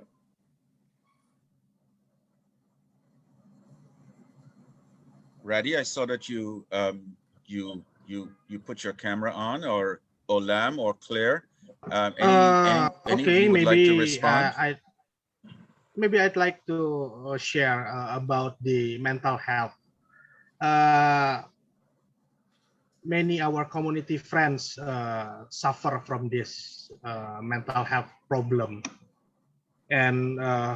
including our staff in Suara Kita. Maybe this time, yeah, we can only encourage each other, then as much as possible to provide access to mental health care from them. The state may be giving us to mental health care, but they have to use the national ID to access the mental care or the health care for free. That's why Suara Kita trying to make a little program, a little effort to the minority, the sexual minority group, to get a national ID that can be used to access the service that our country serve for us for free, and other assistance. Now we're working with Ministry of Home and Affairs. First, we get them an ID card, a national ID. Then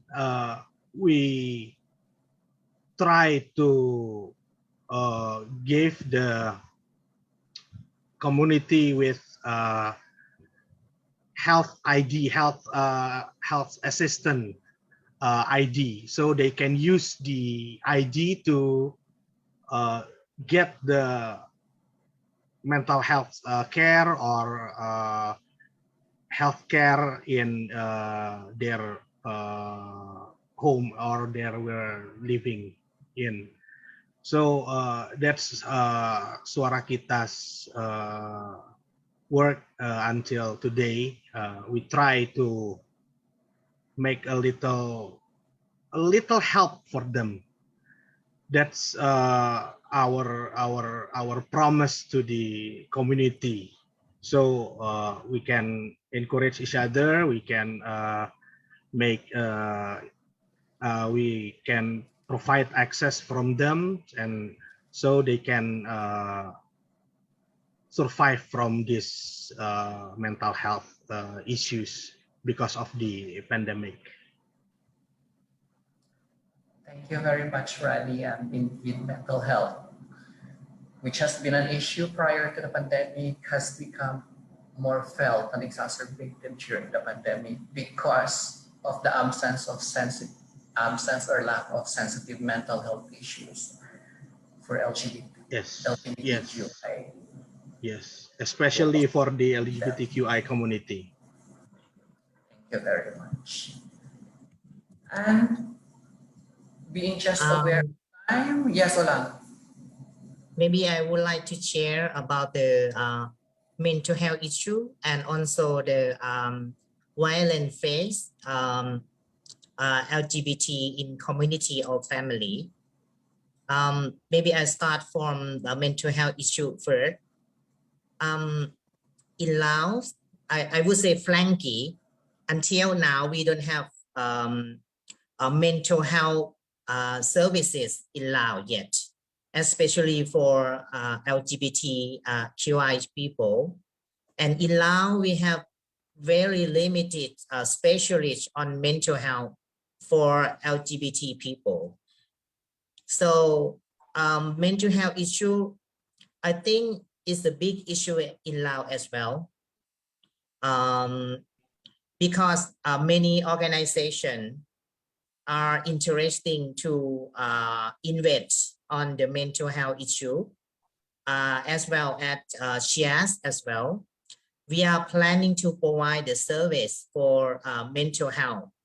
for LGBT people in Laos. We try to include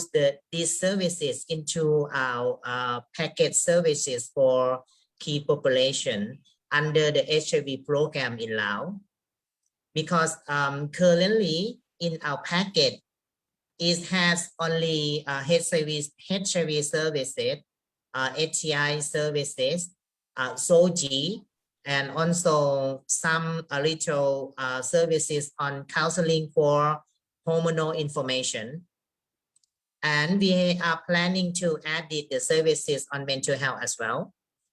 But because of the COVID-19 pandemic, our activity has been stopped because the consultant from international side cannot be able to travel to Laos to provide the training for us. However, we try to contract with our partner in Thailand. For example, like Rainbow Association, Swing, and also Sister Drop-in Center to support us on technical for mental health issue. And I think that LGBTQI people in Laos, they have a lot of mental health issue, especially for during the COVID-19 pandemic, because they face a lot of problem on economic and stigma discrimination from their family and community as well. So what Cheers can do right now, we provide the services initiative for and for HIV services for them for free. Because our staff that we call outreach worker still work normally, even during the COVID-19 pandemic or lockdown, we still provide the services regularly to our key population in community, especially for transgender and MSM who are living with HIV. And as Yala said,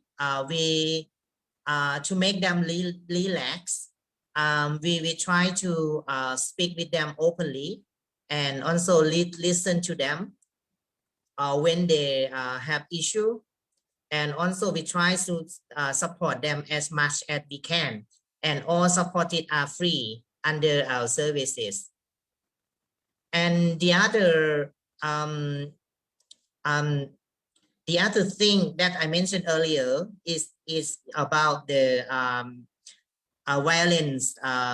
phrase for LGBT in community and family. Based on our research, because she had also conduct the research not only under the together with APCOM, but we also have another research on family acceptance and community acceptance for LGBTQI people in Laos. That's supported by Oxfam Laos. And on the result of the research, we found that many family in Laos still not accepted on LGBT side, and also many of LGBT still lack of support from family in terms of education and also empowerment in society compared to the other child in family who are not LGBT. For this issue, CHEERS also conducted awareness raising at the community level that we call family visit to provide the information and knowledge for a community in terms of SOGI, to make them understand more about sexual orientation, gender identity, and also to decrease or to reduce the stigma discrimination among LGBT child in the family. And also we try to continue our activity and under the second phase of our activity, the second phase of our project. Under because the previous activity is under supported by Voice Laos, but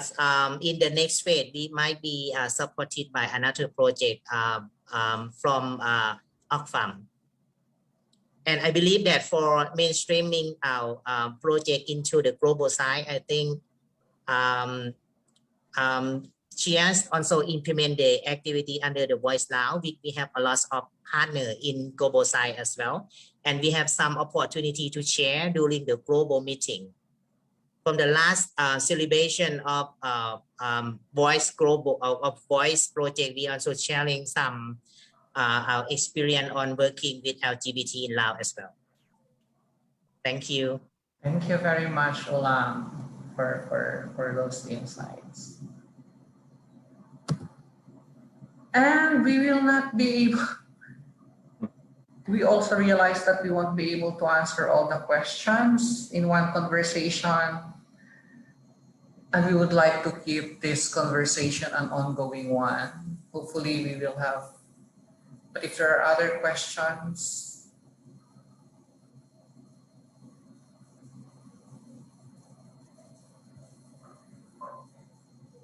but on our part, thank you very much for listening in to the things and the information which we shared. My heartfelt thanks and appreciations to Olam, to Radi, to Claire, to Yara, for always being open to share your experiences and the work that you are doing. And thank you also, Antoine, for this space for us to have this discussion. And hopefully we will have more conversations in the future. So from Bangkok, Kapuna Matra, thank you very much. Antoine, the floor is yours. Thank you very much, Ramil. So as we come to the end of our forum, we invite you to join us as we travel virtually across the Global South and encounter more of our community members, hear from them, see them, experience them like we just did today. So we expect that tomorrow we are scheduled to host a forum that focuses on India and South Asia, on life at the intersections of race and gender in the South Asian diaspora. We expect a number of panels and performances, as well as speakers, including Crown Prince Manvendra Singh Gohil and Lana Patel. And then next week, we expect to continue our journey across the Global South, where we will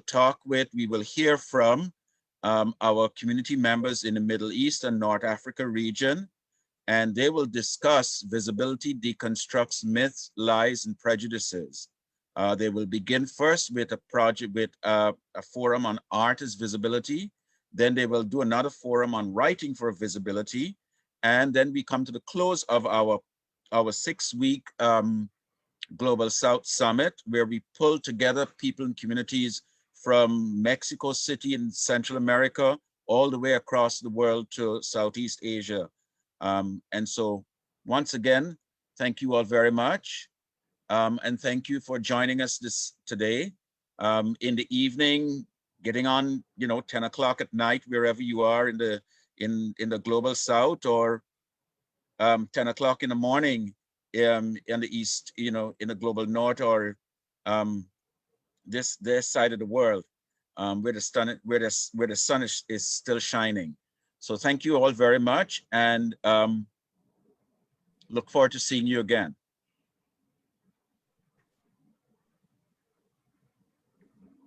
Thank you. Thank you. Thank Thank you very you. much.